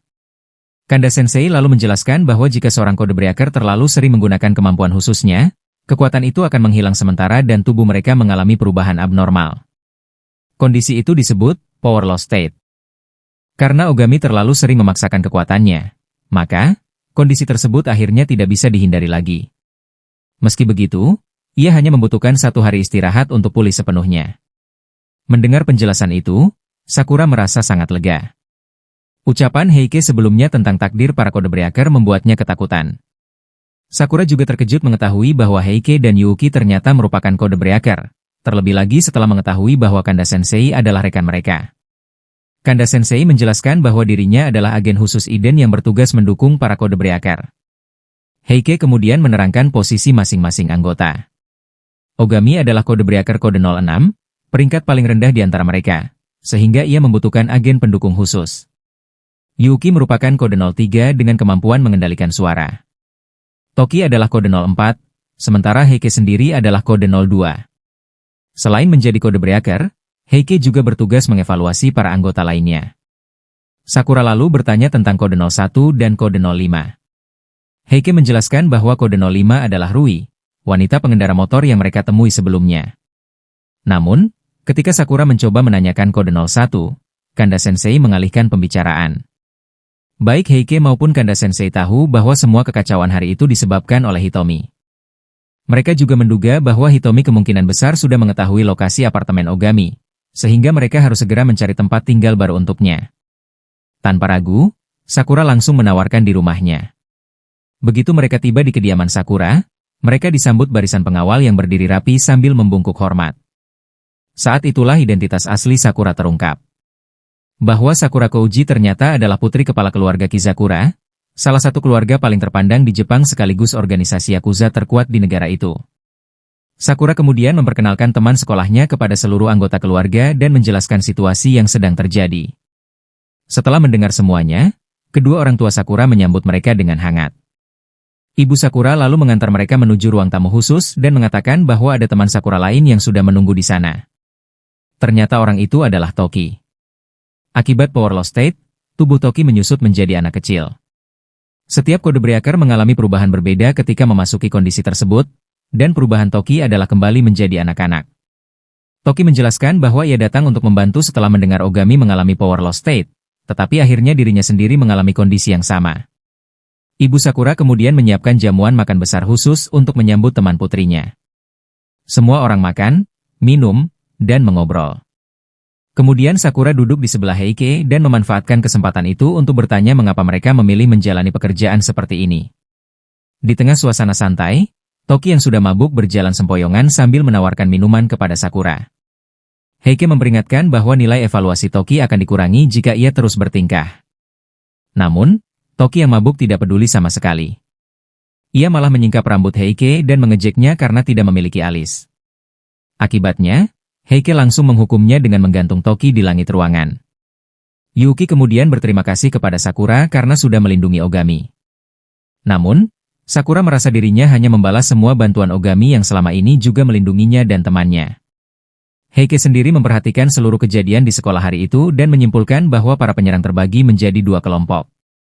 Satu kelompok menargetkan Ogami, sementara kelompok lainnya mengincar Sakura. Setelah beristirahat selama sehari, Ogami akhirnya sadar. Pada saat itu, Sakura sudah tertidur. Nona Kanda kemudian menjelaskan situasi yang terjadi kepada Ogami. Para penyerang sebelumnya ternyata adalah agen hilang yang dikendalikan oleh kemampuan khusus seseorang. Kini tidak ada lagi keraguan bahwa musuh mereka adalah mantan kode Breaker, kode 01, Hitomi. Rui juga menerima panggilan yang memintanya datang ke rumah Sakura untuk membantu Ogami dan Toki. Sementara itu, perhatian Ogami tertuju pada sebuah pedang yang dipajang di rak. Ayah Sakura menyadarinya, lalu mengambil pedang tersebut dan menyerahkannya kepada Ogami. Saat menatap mata Ogami yang menggenggam pedang itu, ayah Sakura langsung memahami bahwa anak itu telah menyaksikan terlalu banyak kematian. Ia dapat mengetahuinya karena dirinya pernah hidup di dunia yang sama. Menurutnya, Ogami sudah kehilangan rasa takut untuk membunuh. Bersamaan dengan itu, ia juga kehilangan keinginan untuk hidup. Karena itulah, ayah Sakura memperingatkan bahwa jika sesuatu terjadi pada putrinya, maka Ogami akan dimintai pertanggungjawaban. Tiba-tiba terdengar suara benturan keras dari luar. Ogami segera keluar dan mendapati Hitomi sudah berada di sana sambil menyandera Sakura. Yuki juga telah datang untuk melindungi Sakura, tetapi kekuatannya sama sekali tidak mampu menandingi Hitomi. Dalam sekejap, Yuki terpental. Nona Kanda mencoba menembaki Hitomi, tetapi serangannya tidak berpengaruh. Hitomi justru membalas dengan sengatan listrik yang melumpuhkan seluruh tubuhnya. Dipenuhi amarah, Ogami mencabut pedangnya dan menyerbu Hitomi. Namun, dalam kondisi kehilangan kekuatan, ia sama sekali bukan lawan yang seimbang. Ogami berusaha keras menahan sambaran petir yang terus dilontarkan Hitomi. Beruntung, kedatangan Heike memaksa Hitomi melepaskan Sakura untuk sementara. Rui juga tiba. Kini seluruh anggota kode Breaker telah berkumpul untuk menghadapi Hitomi. Ogami menuntut penjelasan mengenai alasan Hitomi berubah menjadi iblis seperti sekarang. Hitomi menjawab bahwa semua itu dilakukannya demi membalas dendam kepada Iden. Mendengar itu, Ogami menyadari bahwa Hitomi telah berubah. Karena menganggap pria itu sudah menjadi monster, Ogami memutuskan akan menghancurkannya. Dengan nekat, Ogami kembali menyerang menggunakan pedangnya, tetapi ia terus terpental setiap kali mencoba mendekat. Toki ikut menyerang dengan kekuatan medan magnetnya, namun hasilnya sia-sia. Pada saat itu, kekuatan Ogami akhirnya pulih. Ia dan Toki kemudian bekerja sama menyerbu Hitomi, tetapi semua serangan mereka tetap tidak mampu menembus kekuatan listrik milik pria tersebut. Heike akhirnya maju ke depan dengan niat mengakhiri pertarungan. Dalam keadaan apapun, mereka tidak akan menyerahkan spesies langka itu kepada Hitomi. Lalu, Hitomi memperlihatkan kekuatan aslinya. Ia menciptakan bola petir raksasa yang membuat semua orang gemetar menghadapi tekanan kekuatannya. Di tengah situasi itu, Sakura tiba-tiba melindungi semua orang dengan tubuhnya dan berdiri tepat di depan bola petir tersebut. Anehnya, ia tidak mati. Seluruh energi listrik itu justru terserap sepenuhnya oleh tubuh Sakura. Hitomi lalu mengungkap tujuan sebenarnya. Ternyata, ia sengaja mengumpulkan seluruh kode breaker di satu tempat agar lebih mudah menculik Perdana Menteri. Ketika para kode breaker menyadari bahwa mereka telah dipermainkan dan Perdana Menteri berhasil diculik, mereka langsung murka dan ingin melakukan penyelamatan. Namun, Toki berpendapat bahwa pria seperti itu tidak layak diselamatkan. Sakura terkejut mengetahui bahwa Perdana Menteri ternyata ayah Toki, terlebih melihat sikap Toki yang begitu acuh. Bahkan, Toki meninggalkan pembicaraan di tengah diskusi berlangsung.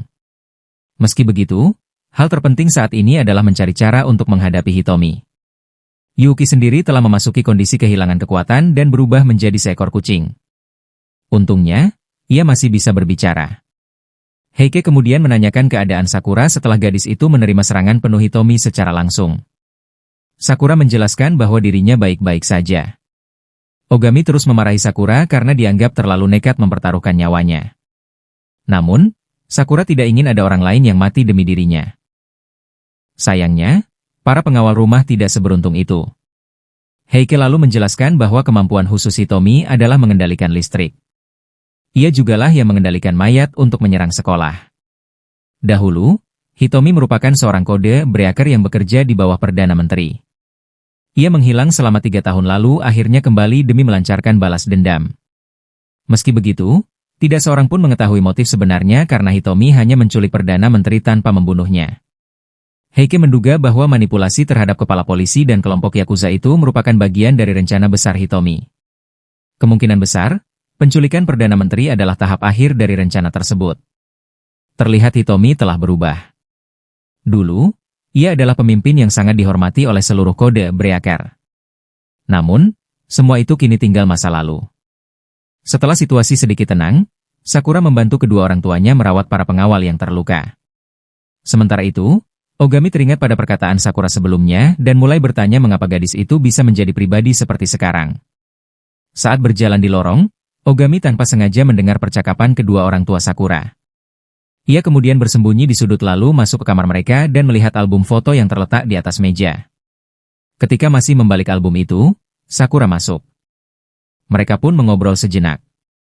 Dari situlah Ogami mengetahui bahwa tidak ada foto masa kecil Sakura di album tersebut karena Sakura sebenarnya adalah anak angkat keluarga Kouji. Malam harinya, ketika Ogami sedang menikmati pemandangan di luar rumah, orang tua Sakura memanggilnya untuk berbicara. Mereka menceritakan masa lalu Sakura yang sebenarnya. Bahwa bertahun-tahun lalu, seseorang meninggalkan Sakura di depan gerbang keluarga Sakura Kouji dalam keadaan tubuh penuh darah. Anehnya, tubuh Sakura sendiri tidak terluka. Kedua orang tuanya percaya bahwa Sakura pasti pernah mengalami sesuatu yang sangat mengerikan. Karena itulah, ia menjadi sangat sensitif terhadap kematian. Mereka sangat mengkhawatirkan keadaan Sakura. Pada akhirnya, ayah Sakura menundukkan kepala dan memohon agar Ogami melindungi putrinya. Di luar rumah, Rui dan Yuki berjaga sambil berbicara mengenai hubungan mereka dengan Ogami. Rui mengenang masa lalunya ketika seluruh keluarganya tewas dalam sebuah kecelakaan. Saat itu, ia terus menyalahkan dirinya karena menjadi satu-satunya yang selamat. Namun, setelah bertemu dengan Ogami, cara pandangnya terhadap hidup berubah sepenuhnya. Karena itulah, ia sangat menghormatinya. Keesokan paginya, Sakura terbangun dan menyadari bahwa dirinya tertidur setelah merawat para pengawal yang terluka. Ia mulai menyalahkan diri sendiri karena merasa telah membahayakan semua orang dengan menjadikan tempat itu sebagai persembunyian. Melihat hal itu, Ogami langsung menyebut Sakura bodoh. Menurutnya, orang yang seharusnya disalahkan adalah dirinya sendiri karena sempat kehilangan kekuatan. Selain itu, jika Sakura terus murung seperti itu, maka ia sama saja meremehkan kepercayaan semua orang yang sudah melindunginya. Bahkan para pengawal pun setuju dengan pendapat Ogami. Mereka merasa bahwa jika Sakura tidak membawa temannya ke sana saat bahaya datang, keadaan mereka justru akan jauh lebih buruk. Mendengar itu, Sakura akhirnya kembali bersemangat dan bertekad menjadi lebih kuat agar dapat melindungi semua orang. Setelah keadaan sementara mereda, kelompok itu mulai membagi tugas untuk melacak Hitomi dan Perdana Menteri.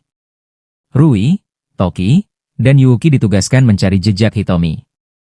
Sementara itu, Sakura dan Ogami kembali ke ruang transaksi bawah tanah yang pernah mereka datangi sebelumnya. Namun, Iden sudah membersihkan seluruh tempat itu hingga tidak meninggalkan jejak apapun. Sakura sebenarnya ingin menanyakan alasan Hitomi menculik Perdana Menteri, tetapi Ogami menolak menjawab. Setelah itu, Ogami pergi dan menghilang begitu saja. Sakura sempat mengejarnya, tetapi ia tidak dapat menemukan Ogami dimanapun. Di sisi lain, Nona Kanda menghadiri pertemuan bersama anggota organisasi lainnya. Ia menuntut penjelasan mengenai alasan mereka tidak memberitahunya sejak awal bahwa Sakura adalah spesies langka. Mereka menjelaskan bahwa Kanda pernah bekerja di bawah Hitomi, mereka khawatir akan terjadi kebocoran informasi. Oleh sebab itu, sebagian data yang diberikan kepada Kanda sengaja dipalsukan. Mendengar penjelasan tersebut, Nona Kanda menjadi sangat marah. Ia mempertaruhkan harga dirinya sebagai agen dan menegaskan bahwa dirinya sudah tidak memiliki hubungan apapun dengan Hitomi. Malam itu, Rui pergi ke jembatan untuk menemui Heike. Rui menyadari bahwa Heike sebenarnya bukan tipe orang yang ceroboh hingga mengumpulkan seluruh kode breaker di satu tempat dan melemahkan pertahanan pemerintah sekaligus. Rui mulai mencurigai bahwa Heike telah mengkhianati mereka. Ketika ia mengungkapkan kecurigaannya, Heike sama sekali tidak membantahnya. Sesaat kemudian, jembatan tempat mereka berdiri meledak. Disitulah rencana Hitomi dimulai. Rui berusaha menahan jembatan yang runtuh. Dari kejauhan, Yuki dapat melihat bahwa Rui berada dalam bahaya, tetapi ia tidak mampu untuk membantu. Karena harus memusatkan seluruh tenaganya untuk menopang jembatan, Rui tidak bisa menghindari serangan Heike. Di sisi lain, Sakura sedang berjalan di jalanan ketika ia bertemu dengan Heike. Pria itu mengatakan bahwa Ogami sedang mencarinya, lalu membawa Sakura menuju sebuah bangunan terbengkalai. Heike menyebut tempat itu sebagai markas kode breaker, sehingga Sakura sama sekali tidak menaruh curiga. Heike kemudian membawa Sakura ke sebuah ruangan yang seluruh dindingnya dipenuhi jam. Sakura terkejut ketika melihat Perdana Menteri terikat di sebuah kursi di dalam ruangan itu. Saat itulah ia menyadari bahwa dirinya telah dijebak. Heike mengungkapkan bahwa ia memilih berpihak kepada Hitomi dan mengkhianati para kode breaker.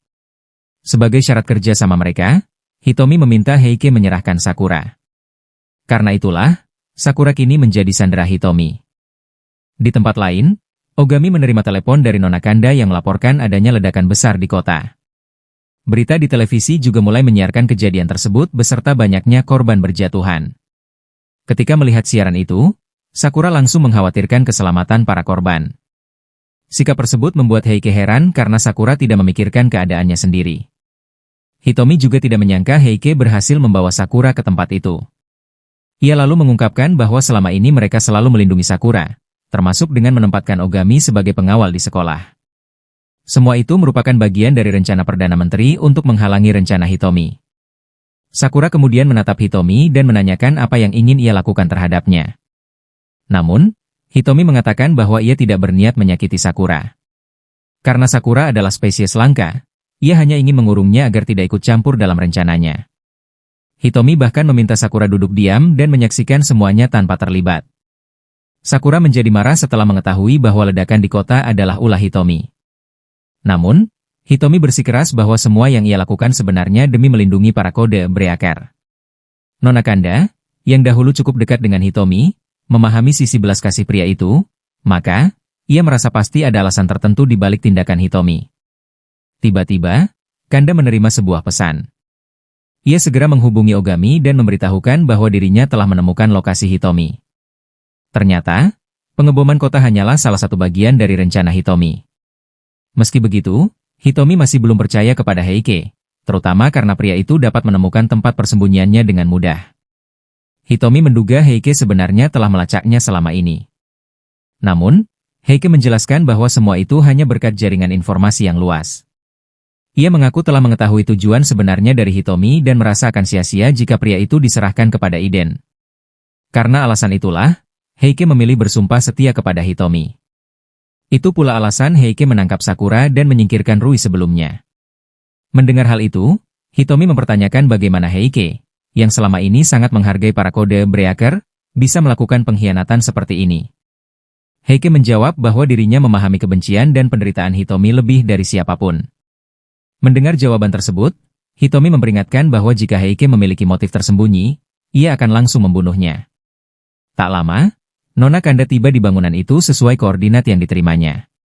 Setelah memastikan Hitomi berada di lantai atas, ia masuk sendirian ke dalam gedung. Namun, di depan tangga, Heike sudah menunggunya. Pria itu berniat menahan Kanda agar tidak bisa melanjutkan langkahnya. Sementara itu, Ogami berlari menuju bangunan tersebut ketika ia menerima telepon dari Ibu Sakura. Wanita itu memberitahukan bahwa Sakura belum pulang dan memintanya segera mencari gadis itu. Setelahnya, Yuki datang dan memberitahukan bahwa Heike telah mengkhianati mereka. Ketika keduanya tiba di gedung tersebut, Heike sudah menunggu di sana. Begitu Ogami dan Yuki mendekat, Heike langsung melancarkan serangan. Kekuatannya jauh melampaui mereka berdua sehingga ia dengan mudah mendominasi pertarungan. Yuki kemudian melepaskan serangan besar untuk mengalihkan perhatian Heike agar Ogami bisa naik ke lantai atas.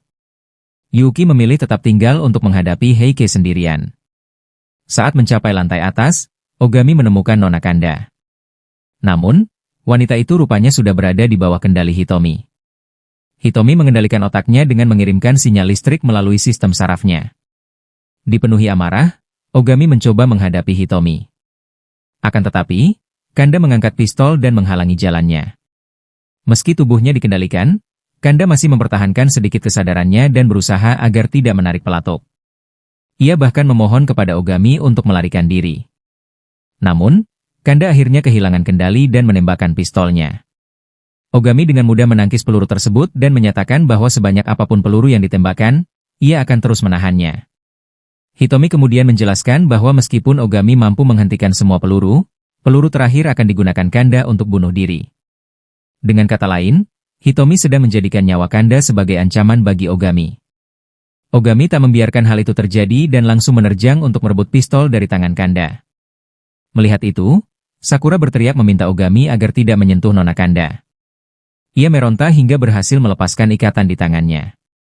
Tepat sebelum Kanda mengarahkan pistol ke dirinya sendiri, Sakura menerobos ke depan dan mendorong Kanda menjauh dari Ogami. Cahaya terang tiba-tiba menyelimuti tubuh Sakura, melindungi Kanda sekaligus mengembalikannya ke keadaan normal. Mereka kemudian menuntut penjelasan mengenai alasan Hitomi melakukan semua ini. Hitomi hanya menatap deretan jam yang tergantung di dinding. Menurutnya, setiap jam itu mewakili waktu kematian seorang kode Breaker. Karena para kode Breaker tidak pernah dianggap ada, mereka tidak bisa dibuatkan makam. Sebagai gantinya, jam itulah yang dijadikan simbol bagi rekan mereka yang telah gugur. Saat mendengar penjelasan itu, Sakura menyadari bahwa semua tindakan Hitomi sebenarnya dilakukan demi para rekannya yang telah mati. Hitomi percaya bahwa Perdana Menteri adalah orang yang bertanggung jawab atas seluruh tragedi tersebut. Karena itulah, pria itu pantas mati. Pada saat yang sama, ledakan besar kembali mengguncang kota dan menewaskan banyak orang. Hitomi menginginkan sebanyak mungkin korban, termasuk Perdana Menteri sendiri. Ia ingin masyarakat merasakan ketakutan. Setelah itu, bagian puncak dari rencananya akan dimulai. Hitomi berniat menanamkan rasa takut ke dalam hati seluruh warga agar mereka menyadari bahwa kedamaian yang selama ini mereka nikmati hanyalah kedamaian palsu dan sementara. Ledakan lain kembali terjadi. Jalanan berubah kacau, dipenuhi asap dan jeritan dari berbagai arah. Hitomi ingin dunia mengetahui keberadaan para kode Breaker dan menganggap mereka sebagai sosok yang dibutuhkan untuk menghancurkan kejahatan. Dengan cara itu, para kode Breaker tidak akan lagi mati sendirian dan dilupakan.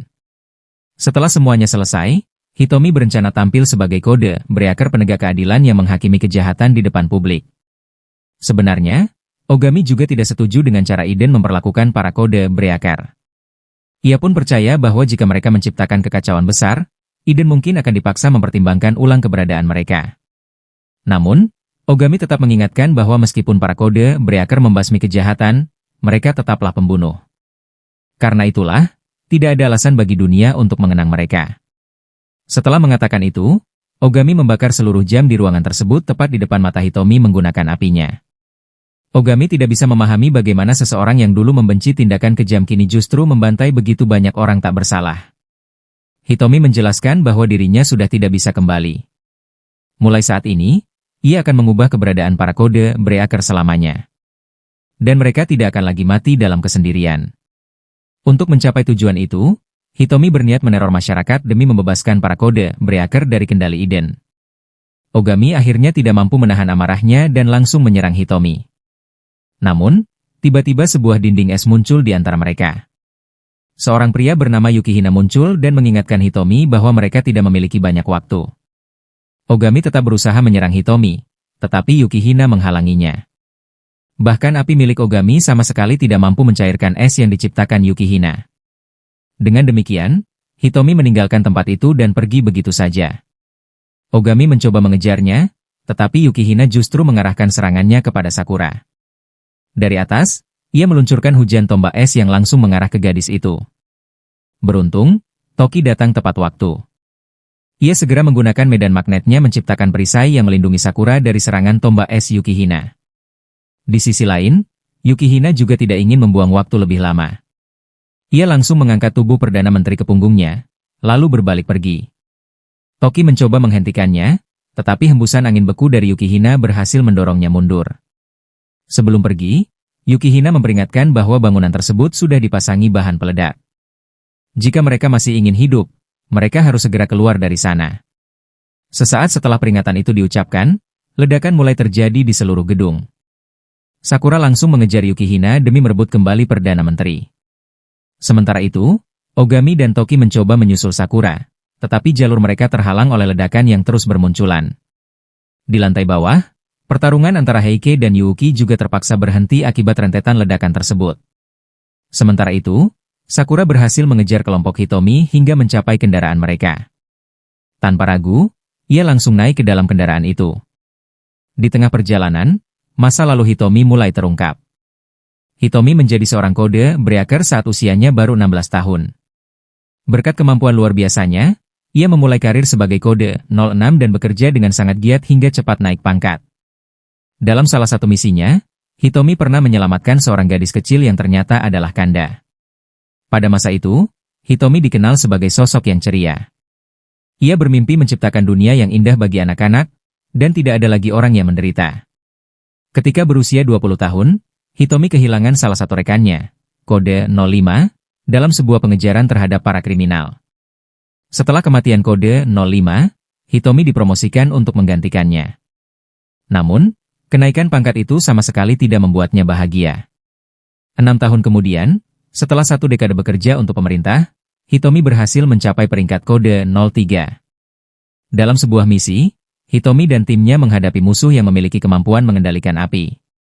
Pertarungan itu berlangsung sangat brutal dan menewaskan banyak rekan Hitomi. Meski begitu, Hitomi berhasil mengalahkan musuh seorang diri sambil membawa jasad rekannya di punggungnya. Walaupun misi berhasil diselesaikan, kemenangan itu terasa tidak berarti lagi. Bahkan Heike terkejut karena 4 kode breaker dapat dikalahkan hanya dalam 1 serangan. Sejak saat itu, Hitomi mulai mempertanyakan cara kerja Iden dan memutuskan untuk menyelidikinya lebih jauh. Heike memilih mengikuti perintahnya karena setelah misi tersebut, Hitomi dipromosikan menjadi kode 01, anggota terkuat sekaligus AC para kode breaker. Setelah itu, tim kode breaker kedatangan anggota baru. Ada pengguna kemampuan suara, pengendali medan magnet, dan pengguna bayangan. Bersama-sama, mereka bertarung untuk membasmi kejahatan.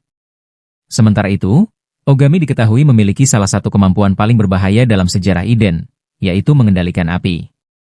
Namun, kekuatan besar itu juga membawa risiko besar. Ogami perlahan mulai terobsesi untuk menghancurkan kejahatan. Meski memiliki peringkat paling rendah di antara para kode breaker, kekuatan Ogami tetap sangat menakutkan. Suatu ketika, Hitomi pernah menanyakan alasan Ogami menjadi seorang kode breaker. Ogami menjawab bahwa ia ingin membakar seluruh iblis hingga menjadi abu, bahkan jika itu harus dibayar dengan nyawanya sendiri. Saat itu, Hitomi menjelaskan bahwa tugas kode breaker bukan hanya membasmi kejahatan. Mereka juga melindungi orang yang tidak bisa dilindungi hukum. Karena itulah mereka diberi kekuatan khusus. Bagi Hitomi, selama kematiannya bisa menyelamatkan seseorang, maka itu sudah cukup berarti.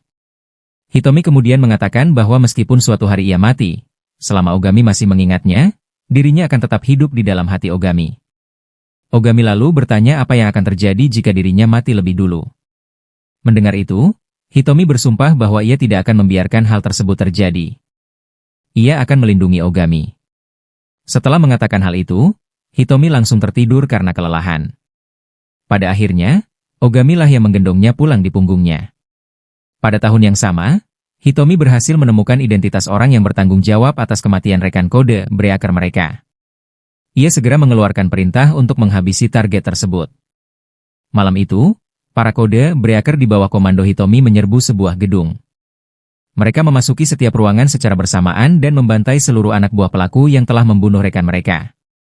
Sementara itu, Hitomi sendiri menuju pemimpin kelompok tersebut. Pria itu terus menghina Hitomi dan menyebutnya anjing pemburu milik Iden. Tak lama, para kode breaker lainnya berkumpul di ruangan itu. Pemimpin kelompok tersebut bahkan berani mengajak mereka bergabung, dengan janji bahwa mereka bisa menggunakan kekuatan mereka untuk memperoleh uang dan wanita sebanyak yang mereka inginkan. Namun, Hitomi sama sekali tidak tertarik berbicara dengan sampah seperti itu. Ia langsung maju menyerang sambil bersumpah bahwa kali ini ia tidak akan membiarkan pria itu membunuh kode breaker lain lagi. Pemimpin kelompok itu mencoba melawan dengan amarah, tetapi tiba-tiba tubuhnya bergerak di luar kendalinya sendiri. Rupanya, saat menyentuh pria itu sebelumnya, Hitomi telah menanamkan perintah ke dalam tubuhnya. Hitomi kemudian memaksa pria tersebut membakar dirinya sendiri dengan api miliknya. Setelah kejadian itu, seluruh kode breaker semakin mengagumi Hitomi. Bahkan Ogami yang biasanya dingin pun ikut memberinya hikvive. Dengan tim sekuat itu, Hitomi sempat percaya bahwa tidak akan ada lagi kode breaker yang mati. Namun, penyelidikannya terhadap Iden justru mengungkap kenyataan mengerikan. Ia menemukan bahwa para kode breaker sebenarnya ditakdirkan kehilangan kendali atas kekuatan mereka dan mati karena sebuah sistem bernama kode N. Sistem itu sengaja diciptakan oleh Iden. Ketika mengetahui kebenaran tersebut, Hitomi dipenuhi amarah. Selama ini ia telah berjuang agar tidak ada lagi kode breaker yang gugur. Namun ternyata, Iden sendiri telah menetapkan kematian mereka sebagai takdir yang tidak bisa dihindari. Tak lama, Hitomi memanggil Ogami untuk berbicara. Saat itu, Ogami menyerahkan setumpuk dokumen pekerjaan sambil mengingatkan Hitomi agar tidak mengabaikan tugasnya. Hitomi sempat berpikir untuk mengajak Ogami melarikan diri jauh dari semuanya. Namun, ia mengurungkan niat itu sendiri. Jika mereka melarikan diri, Ogami dan yang lainnya akan menghabiskan sisa hidup mereka dalam pelarian. Selain itu, memberitahukan kebenaran tentang kode N kepada mereka sama saja seperti menjatuhkan hukuman mati. Hitomi kemudian mengacak rambut Ogami sebelum pergi dengan tekad untuk menemukan cara menyelamatkan mereka semua. Beberapa hari kemudian, Ogami menerima kabar bahwa Hitomi telah menyerang Perdana Menteri dan menjadi buronan. Hitomi langsung dicabut gelarnya sebagai kode breaker dan pemerintah mengeluarkan perintah penangkapan terhadapnya. Sementara itu, Sakura yang terikat di dinding telah mendengar seluruh kisah tersebut. Ia terkejut mengetahui tujuan besar Hitomi. Pria itu ternyata ingin membangun ulang dunia yang dianggapnya telah rusak. Hitomi diketahui telah menanam bom di seluruh Jepang. Ia bahkan menyiarkan siaran langsung yang memperlihatkan Perdana Menteri terikat di kursi, diiringi suaranya yang dingin saat mengumumkan bahwa Perdana Menteri Fujiwara akan dieksekusi dalam waktu 60 menit. Tak lama, ledakan pertama terjadi dan membuat masyarakat panik. Rentetan ledakan mulai bermunculan di berbagai wilayah Jepang, sementara media menyiarkan kekacauan tersebut. Iden berusaha mengumpulkan informasi, tetapi tidak memperoleh petunjuk berarti. Kanda kemudian menyadari bahwa jika lokasi bom dapat diketahui, tim penjinak bom mungkin masih bisa bergerak. Karena itu, Yuki mengerahkan seluruh kekuatannya dan melepaskan teriakan besar yang mampu memetakan lokasi seluruh bom di Jepang sekaligus. Data pun segera terkumpul. Jumlah bom yang ditanam ternyata sangat banyak. Bahkan setelah lokasi mereka diketahui, tetap mustahil menjinakkan semuanya hanya dalam waktu 1 jam. Di rumah Sakura, ayahnya dan anggota keluarga lainnya mulai panik karena Sakura masih belum ditemukan. Beberapa markas klan Yakuza lain bahkan sudah lebih dulu diserang. Meski rumah Sakura masih aman untuk sementara, mereka tiba-tiba menerima data GPS yang mengarah ke Sky Tower, tempat Perdana Menteri ternyata disandera. Ayah Sakura dan semua orang di sana juga menerima pesan anonim yang berisi lokasi bom tersebut. Mereka tidak tahu siapa pengirimnya, tetapi saat itu mereka tidak punya waktu untuk memikirkannya. Pemerintah kemudian menyelidiki area sekitar menara dan memastikan bahwa Perdana Menteri memang ditahan di puncak Sky Tower. Yuki menyerahkan urusan penyelamatan Perdana Menteri kepada Toki dan Kanda, sementara dirinya tetap tinggal untuk membantu menjinakkan bom yang tersebar di seluruh kota. Di ruang kendali, Heike dan Hitomi sedang memantau pergerakan para penyusup ketika alarm tiba-tiba berbunyi. Ogami rupanya telah menemukan tempat persembunyian mereka dan berhasil tiba di sana. Heike segera bergerak untuk menghadang Ogami, tetapi Hitomi menghentikannya. Ia ingin menghadapi Ogami sendiri dan melihat kekuatan asli mantan rekannya itu.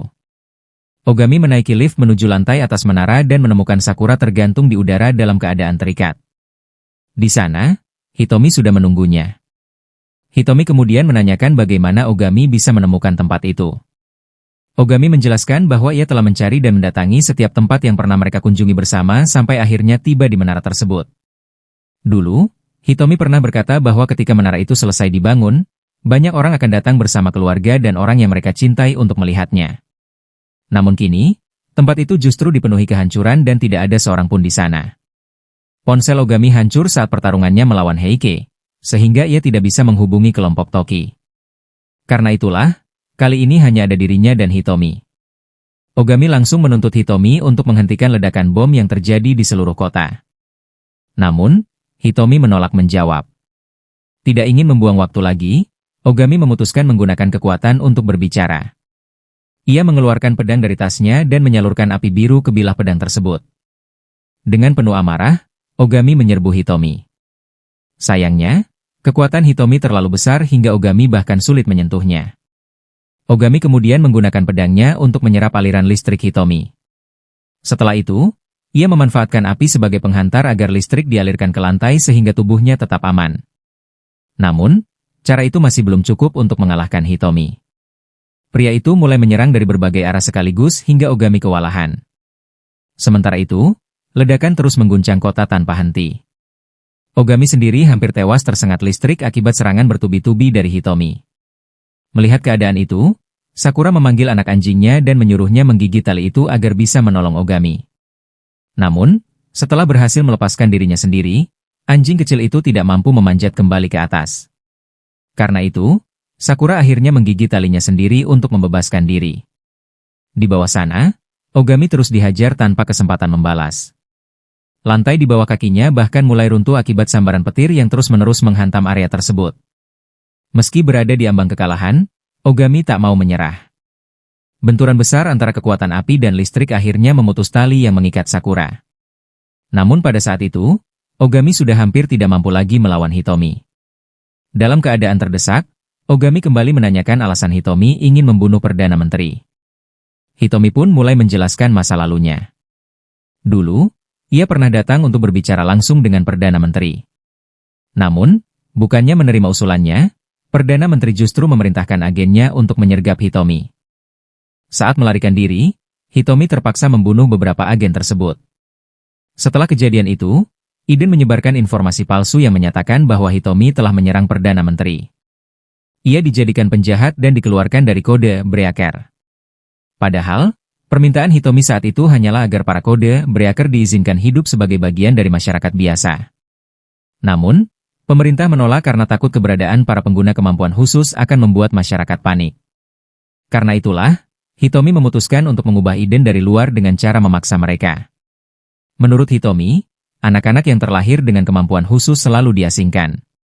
Mereka yang memiliki kekuatan paling besar kemudian direkrut menjadi kode Breaker dan dijadikan anjing pemburu milik pemerintah. Selama mereka terus berada di bawah kendali pemerintah, mereka tidak akan pernah bebas. Dan Hitomi ingin menyelamatkan seluruh anak yang lahir dengan kemampuan khusus. Sakura memahami apa yang ingin disampaikan Hitomi, tetapi ia tidak bisa menerima caranya. Pengeboman yang dilakukan Hitomi telah merenggut nyawa begitu banyak orang tak bersalah. Di sisi lain, Yuki terus berusaha sekuat tenaga melompat dari satu tempat ke tempat lain sambil menggunakan kemampuannya untuk menetralisir sebanyak mungkin bom.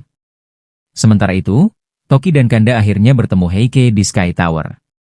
Heike tidak berniat membiarkan mereka mengganggu rencana Hitomi. Dulu, Toki sangat mengagumi Heike. Namun sekarang, keinginan untuk mengalahkan pria itu dan naik menjadi kode 02 justru membuat semangat bertarungnya memuncak. Toki langsung menyerangnya menggunakan medan magnetnya. Ia melemparkan berbagai benda ke arah Heike. Namun, Heike mampu menahan semuanya dengan mudah. Tidak berhenti sampai di situ, Heike menggunakan teknik cloningnya dan menciptakan ratusan salinan diri yang langsung menyerbu Toki. Meski begitu, Toki bukan lawan yang mudah dikalahkan. Ia membalikan tubuhnya dan menghadapi seluruh klon Heike sekaligus, menciptakan pertarungan kacau di seluruh area. Di luar gedung, kelompok Yakuza bekerja sama dengan polisi untuk menjinakkan bom dan mengevakuasi warga sipil. Sementara itu, Ogami sudah tidak tahan lagi mendengar kata-kata Hitomi yang dianggapnya sesat. Ia menolak menerima sosok Hitomi yang sekarang. Pertarungan Toki melawan para klon Heike juga semakin berat. Klon itu terus mengejeknya sambil menguras energi dalam jumlah besar, sementara Heike asli hanya berdiri diam mengamati. Pada saat kritis, anak anjing kecil itu tiba-tiba muncul dan melompat tepat ke wajah Heike asli. Serangan mendadak itu memecah konsentrasi Heike dan memberi kesempatan bagi Toki untuk menghancurkan seluruh klon sekaligus. Di tempat lain, Yukihina pergi menuju pusat penelitian kemampuan khusus untuk membawa kabur anak-anak yang ada di sana. Namun, Rui menghadangnya. Sementara itu, Toki akhirnya berhasil mencapai puncak Sky Tower, tempat Perdana Menteri disandera. Begitu melihat Toki, Perdana Menteri segera memerintahkannya untuk membebaskan dirinya.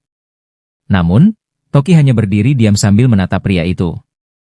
Di sisi lain, Rui bersikeras menghentikan Yukihina. Menurutnya, jika anak-anak itu dibawa pergi, mereka akan menghabiskan sisa hidup sebagai buronan. Namun, Yukihina berpendapat bahwa hidup bebas di luar lebih baik daripada menjadi anjing pemburu pemerintah. Rui menolak pandangan tersebut. Ia bersumpah tidak akan membiarkan anak-anak itu menjadi alat pemerintah ataupun buronan. Dengan penuh amarah, Rui menyerang Yukihina sambil bertekad menyelamatkan anak-anak itu dan juga Hitomi. Kembali ke puncak menara, Ogami terus memaksa Hitomi menghentikan bom tersebut. Namun, Hitomi menjelaskan bahwa seluruh bom sudah diatur meledak otomatis ketika waktunya habis. Setelah itu, Hitomi melangkah maju dan mencengkeram wajah Ogami sebelum mengalirkan listrik langsung ke tubuhnya. Ogami menjerit kesakitan akibat sengatan itu. Anjing kecil tadi mencoba membantu dengan menggigit kaki Hitomi, tetapi langsung ditendang hingga terpental. Ogami sendiri juga dilempar tanpa belas kasihan. Meski tubuhnya penuh luka, Ogami tetap memaksa dirinya berdiri dan kembali menanyakan alasan Hitomi melakukan semua ini. Menurutnya, Hitomi telah mengkhianati para kode Breaker. Hitomi lalu mengungkapkan bahwa Tabata dibunuh hanya karena memberikan informasi kepadanya. Ia juga menjelaskan bahwa kelompok G Falcon sengaja dimanfaatkan Iden sebagai contoh bagi organisasi kriminal lain yang berani melawan pemerintah. Menurut Hitomi, Iden hanya menggunakan para kode Breaker untuk melakukan pekerjaan kotor agar tangan mereka sendiri tetap bersih. Hitomi kemudian bertanya kepada Ogami apakah ia bangga menjadi anjing pemburu organisasi seperti Iden. Setelah itu, Hitomi mengulurkan tangannya kepada Ogami dan mengajak mantan rekannya itu bertarung bersama demi para Code Breaker dapat hidup dengan bebas. Namun kali ini, Ogami menepis tangan Hitomi. Ogami mengakui bahwa Iden memang jahat. Akan tetapi, Hitomi juga telah membunuh banyak orang demi ambisinya sendiri. Ogami juga mengaku bahwa dirinya telah membunuh banyak orang dan menganggap dirinya sebagai iblis.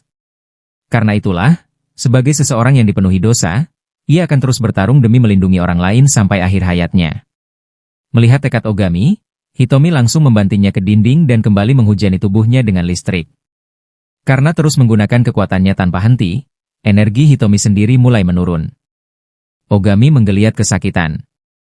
Pada saat itulah Sakura berlari dan melindungi Ogami dengan tubuhnya sendiri. Di tempat lain, ayah Sakura dan anak buahnya akhirnya menemukan kendaraan siaran yang digunakan Hitomi. Tiba-tiba, pintu kendaraan itu terbuka dan dua anak kecil keluar dari dalamnya. Mereka adalah anak-anak dengan kemampuan khusus yang diperintahkan Hitomi untuk menghentikan siapapun yang mendekat. Ayah Sakura langsung mengenali tatapan di mata kedua anak itu. Ia perlahan menurunkan senjatanya lalu merentangkan tangan, seolah menyambut mereka. Sementara itu, Sakura tetap tidak terpengaruh oleh kemampuan Hitomi karena dirinya adalah spesies langka. Namun, Hitomi justru mencekik Sakura dan mengangkat tubuh gadis itu dari lantai. Saat itu, hanya tersisa 1 menit sebelum seluruh bom meledak. Ledakan tersebut diperkirakan akan menewaskan Perdana Menteri bersama 50.000 orang lainnya. Hitomi telah menyaksikan terlalu banyak rekan Kakde Breaker gugur di depan matanya. Karena itu, ia ingin Ogami memahami rasa putus asa ketika tidak mampu melindungi seseorang. Hitungan mundur terus berjalan. Ketika waktu akhirnya mencapai angka 0, semua orang terkejut karena tidak ada ledakan yang terjadi. Ternyata, Heike telah mengkhianati Hitomi. Dialah yang membocorkan lokasi bom kepada tim kode Breaker sehingga Yuki memiliki cukup waktu untuk menonaktifkan pemicunya. Di sisi lain, Yukihina juga menyadari bahwa ledakan tidak terjadi. Ia segera pergi menuju fasilitas tempat anak berkekuatan khusus disembunyikan, tetapi mendapati mereka sudah dipindahkan atas perintah Heike. Saat itulah terungkap bahwa seluruh operasi ini sebenarnya telah diatur Heike sejak awal. Tidak lama, Yuki juga muncul sehingga Yukihina memilih mundur. Sementara itu, Hitomi sangat murka setelah mengetahui pengkhianatan Heike. Ia langsung melepaskan seluruh kekuatannya ke arah pria itu. Heike mengingatkan bahwa jika Hitomi terus memaksakan kekuatannya, ia akan memasuki kondisi power loss. Namun, Hitomi tetaplah kode 01. Ia telah menemukan cara untuk mengatasi efek tersebut. Ternyata, Hitomi memang sengaja memilih Sky Tower sebagai lokasi terakhir rencananya. Ia berniat menggunakan kemampuan listriknya untuk mengirim sinyal radio dari puncak menara dan meledakkan seluruh bom di Jepang dari jarak jauh. Di lantai atas, meskipun bom sudah berhasil dijinakkan, Toki justru melihat kesempatan lain. Karena tidak ada orang yang mengawasi, ia sempat berpikir untuk membunuh Perdana Menteri demi membebaskan adiknya selamanya. Namun pada akhirnya, Toki tidak sanggup melakukannya. Alih-alih berterima kasih karena nyawanya diselamatkan, Perdana Menteri malah mengejek Toki sebagai pengecut yang tidak berani membunuhnya. Ia bahkan mengancam akan menjadikan Fujiwara sebagai kode breaker pengganti Toki. Toki nyaris menghantam wajahnya saat itu juga. Namun, ketika teringat Fujiwara, ia memilih menahan diri. Sementara itu, aliran listrik Hitomi mulai menyebar ke seluruh Sky Tower. Heike mencoba menghentikannya, tetapi semuanya sia-sia. Tiba-tiba, bayangan hitam besar menyelimuti menara. Itu adalah kekuatan Rui. Rui dan Yuki akhirnya tiba untuk membantu Ogami dan Heike. Kini seluruh anggota kode breaker, kecuali Toki, telah berkumpul menghadapi Hitomi. Tak seorang pun memahami bagaimana Hitomi bisa berubah sejauh ini. Namun, Hitomi sendiri tetap percaya bahwa tindakannya adalah hal yang benar. Ia kemudian mengungkap kenyataan bahwa Iden selama ini hanya memanfaatkan ikatan persaudaraan para kode breaker agar mereka mau menjadi anjing pemburu yang patuh.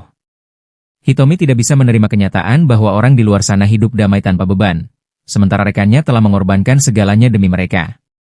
Dipenuhi amarah, Hitomi melepaskan petir yang menghantam semua orang hingga terpental. Pada titik itu, ia sudah tidak mau lagi mendengarkan siapapun. Karena tahu kekuatan Hitomi tidak dapat memengaruhinya, Sakura langsung berlari dan memeluk pria itu sambil memohon agar ia berhenti. Namun, Hitomi kembali mencekik leher Sakura tanpa belas kasihan. Melihat hal tersebut, Ogami perlahan bangkit berdiri. Hitomi pun langsung melepaskan Sakura. Saat itu, Ogami memutuskan untuk berhenti menahan diri. Ia melepaskan cincin di tangannya dan membangkitkan kekuatan aslinya. Aura kekuatan itu begitu mengerikan hingga bahkan Hitomi dan semua orang di sana gemetar saat melihatnya. Di masa lalu, Hitomi adalah orang yang pertama kali mengajarkan Ogami menggunakan pedang. Ia juga sosok pertama yang mengulurkan tangan kepada Ogami. Hitomi menatap energi besar yang keluar dari tubuh Ogami. Seharusnya, dengan kekuatan sebesar itu, Ogami sudah memasuki kondisi power loss sejak lama. Hitomi langsung meluncurkan petir ke arah Ogami, tetapi serangan itu dihentikan dengan mudah. Ia terus meningkatkan kekuatannya dan menyerang tanpa henti. Namun, bahkan teknik terkuatnya tetap mampu ditahan oleh Ogami. Sakura hanya bisa terdiam menatap Ogami. Sosok yang berdiri di hadapannya sekarang terasa berbeda dari Ogami yang selama ini ia kenal. Meski begitu, Hitomi masih belum berniat berhenti. Ia tetap ingin meledakkan seluruh bom di Jepang. Ogami kemudian melepaskan ular api yang melahap petir Hitomi sebelum menembus tubuh pria itu. Hitomi langsung diselimuti kobaran api. Ia memang tidak berubah menjadi abu, tetapi tubuhnya sudah tidak mampu lagi berdiri. Pada saat itulah, gejala kode End akhirnya muncul dalam tubuh Hitomi. Seluruh tubuhnya kejang-kejang menahan rasa sakit. Ternyata, selama ini Hitomi selalu berusaha menyembunyikan keberadaan kode End dari para juniornya. Namun sebenarnya, mereka sudah mengetahui semuanya sejak lama. Gejala kode N mulai muncul setelah Hitomi dikeluarkan dari Iden. Saat itu, ia dipenuhi rasa takut. Hitomi berharap dirinya memiliki lebih banyak waktu untuk mengubah Iden. Ia ingin membebaskan semua orang yang lahir dengan kemampuan khusus dari ketakutan yang kini ia rasakan sendiri. Ia ingin mereka bisa hidup normal seperti manusia biasa. Dalam keadaan tubuh hancur, Hitomi masih berusaha berjalan menuju Perdana Menteri. Bahkan sampai saat terakhir, ia tetap ingin membunuh pria itu demi menuntut keadilan bagi seluruh kode breaker yang telah mati.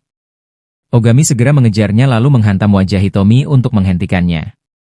Ogami tidak bisa menerima kenyataan bahwa orang yang dulu paling membenci pengorbanan dan selalu mempertaruhkan nyawanya demi menyelamatkan orang lain kini justru membunuh warga tak bersalah. Selama ini, Hitomi memikul semuanya sendirian. Ia mengetahui bahwa Iden tidak hanya mengawasi Kanda, tetapi juga terus memantau para kode breaker lainnya.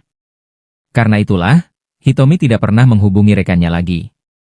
Ia tahu Iden akan selalu menemukan cara untuk menghentikannya, dan ia tidak ingin menyeret mereka ke dalam bahaya. Hitomi kemudian memandang para juniornya yang kini telah tumbuh dewasa. Namun, yang tersisa darinya hanyalah kata-kata terakhir untuk mereka. Meskipun Heike telah mengkhianatinya, Hitomi ternyata masih mempercayai pria itu sampai akhir. Hitomi juga mengatakan bahwa seandainya ia bisa bertemu mereka lebih cepat, mungkin semuanya akan berakhir berbeda. Ogami kemudian memarahi Hitomi sambil bertanya mengapa kode 01, kode breaker terkuat, kini terlihat begitu menyedihkan sampai dikalahkan oleh orang seperti dirinya. Menurut Ogami, jika Hitomi mati sekarang, ia tidak akan pernah bisa menyebut dirinya sebagai pahlawan keadilan. Saat akhirnya memahami maksud kata-kata itu, semuanya sudah terlambat bagi Hitomi. Tubuhnya tidak lagi bisa melakukan apapun. Pada akhirnya, hal yang bisa ia lakukan hanyalah mempercayakan masa depan kepada para junior yang dulu mengikutinya. Di tengah situasi itu, Perdana Menteri akhirnya memperlihatkan sifat aslinya. Ia mengaku tidak pernah menganggap para kode breaker sebagai sesuatu yang berharga. Ia bahkan mengatakan bahwa memilih Hitomi menjadi kode breaker adalah sebuah kesalahan. Mendengar ucapan itu, amarah Hitomi kembali memuncak. Ia bergerak maju hingga membuat Perdana Menteri gemetar ketakutan di hadapan kekuatannya. Bahkan di ambang kematian, Hitomi tetap tidak bisa memaafkan pria tersebut. Namun, sebelum Hitomi sempat menghabisi Perdana Menteri, para juniornya menghentikannya. Ogami kemudian berbicara dengan lembut kepada Hitomi dan memintanya berhenti. Menurutnya, sisanya biar mereka yang menyelesaikan. Ogami tidak ingin melihat Hitomi berubah menjadi iblis lebih jauh lagi. Ia juga berjanji tidak akan pernah melupakan pria itu. Hitomi pun menatap Ogami yang kini telah tumbuh dewasa. Setelah melihatnya, akhirnya ia bisa pergi dengan tenang. Meski baru saja selamat, Perdana Menteri masih sempat menghina Hitomi. Namun, Toki langsung maju dan menghantam wajah pria itu dengan pukulan keras. Setelah semua berakhir, masyarakat diberitahu bahwa teroris telah berhasil dilumpuhkan. Warga kemudian bersorak memuji polisi Jepang yang dianggap berhasil melindungi kedamaian negara. Sementara itu, Perdana Menteri duduk dengan santai di dalam mobil bersama Heike. Ternyata, pengkhianatan Heike terhadap Hitomi sejak awal memang merupakan misi rahasia dari Perdana Menteri untuk menghentikan Hitomi sekaligus mengamankan anak-anak berkekuatan khusus. Alasan para kode breaker dipisahkan sebelumnya juga demi membangkitkan kekuatan asli Ogami, kekuatan yang dianggap cukup untuk mengalahkan Hitomi. Perdana Menteri tampak sangat puas melihat kejatuhan Hitomi. Ia bahkan mulai merencanakan penggunaan spesies langka seperti Sakura untuk suatu hari nanti menyingkirkan Ogami. Karena mengira Hitomi sudah tidak lagi menjadi ancaman, Perdana Menteri merasa sangat tenang. Namun sebenarnya, Hitomi telah lama menanamkan sebuah perintah ke dalam tubuh pria itu. Heike menyadari apa yang sedang terjadi dan hanya tersenyum tipis melihatnya. Setelah kejadian tersebut, Sakura kembali menjalani kehidupan normalnya. Namun, Ogami sudah tidak lagi menunggunya. Yuki dan Rui juga datang untuk berpamitan. Rui menjelaskan bahwa para kode breaker berkumpul di kota itu karena keberadaan Hitomi. Sekarang, setelah semuanya selesai, mereka akan dipindahkan ke tempat lain. Sakura merasa sedih karena semua orang pergi begitu saja. Saat ia masih termenung, Toki datang menghampirinya. Sakura segera menghapus air matanya ketika melihatnya. Begitu Toki menyebut memiliki kabar tentang Ogami, Sakura langsung mendesaknya untuk bercerita. Toki kemudian menjelaskan bahwa Ogami telah dipindahkan ke lokasi lain dan pergi tanpa sempat berpamitan kepada Sakura. Ketika mobil yang ditumpangi Sakura melewati tempat pertama kali dirinya bertemu Ogami, ia langsung meminta sopir berhenti. Toki hanya memperhatikan Sakura pergi sambil mengucapkan salam perpisahan dalam hati. Sakura kemudian berlari menuju taman. Tempat itu dipenuhi bunga dan anak-anak yang bermain di tengah hembusan angin. Melihat pemandangan tersebut, Sakura terus memanggil nama Ogami berulang kali. Meskipun tidak ada seorang pun di dunia ini yang mengetahui keberadaan para kode breaker, Sakura bersumpah bahwa dirinya akan selalu mengingat Ogami dan yang lainnya. Hari demi hari pun berlalu. Perlahan, Sakura mulai terbiasa menjalani hidup tanpa temannya di sisinya. Sementara itu, di tempat yang jauh, Ogami terus menjalankan misinya untuk menghancurkan kejahatan.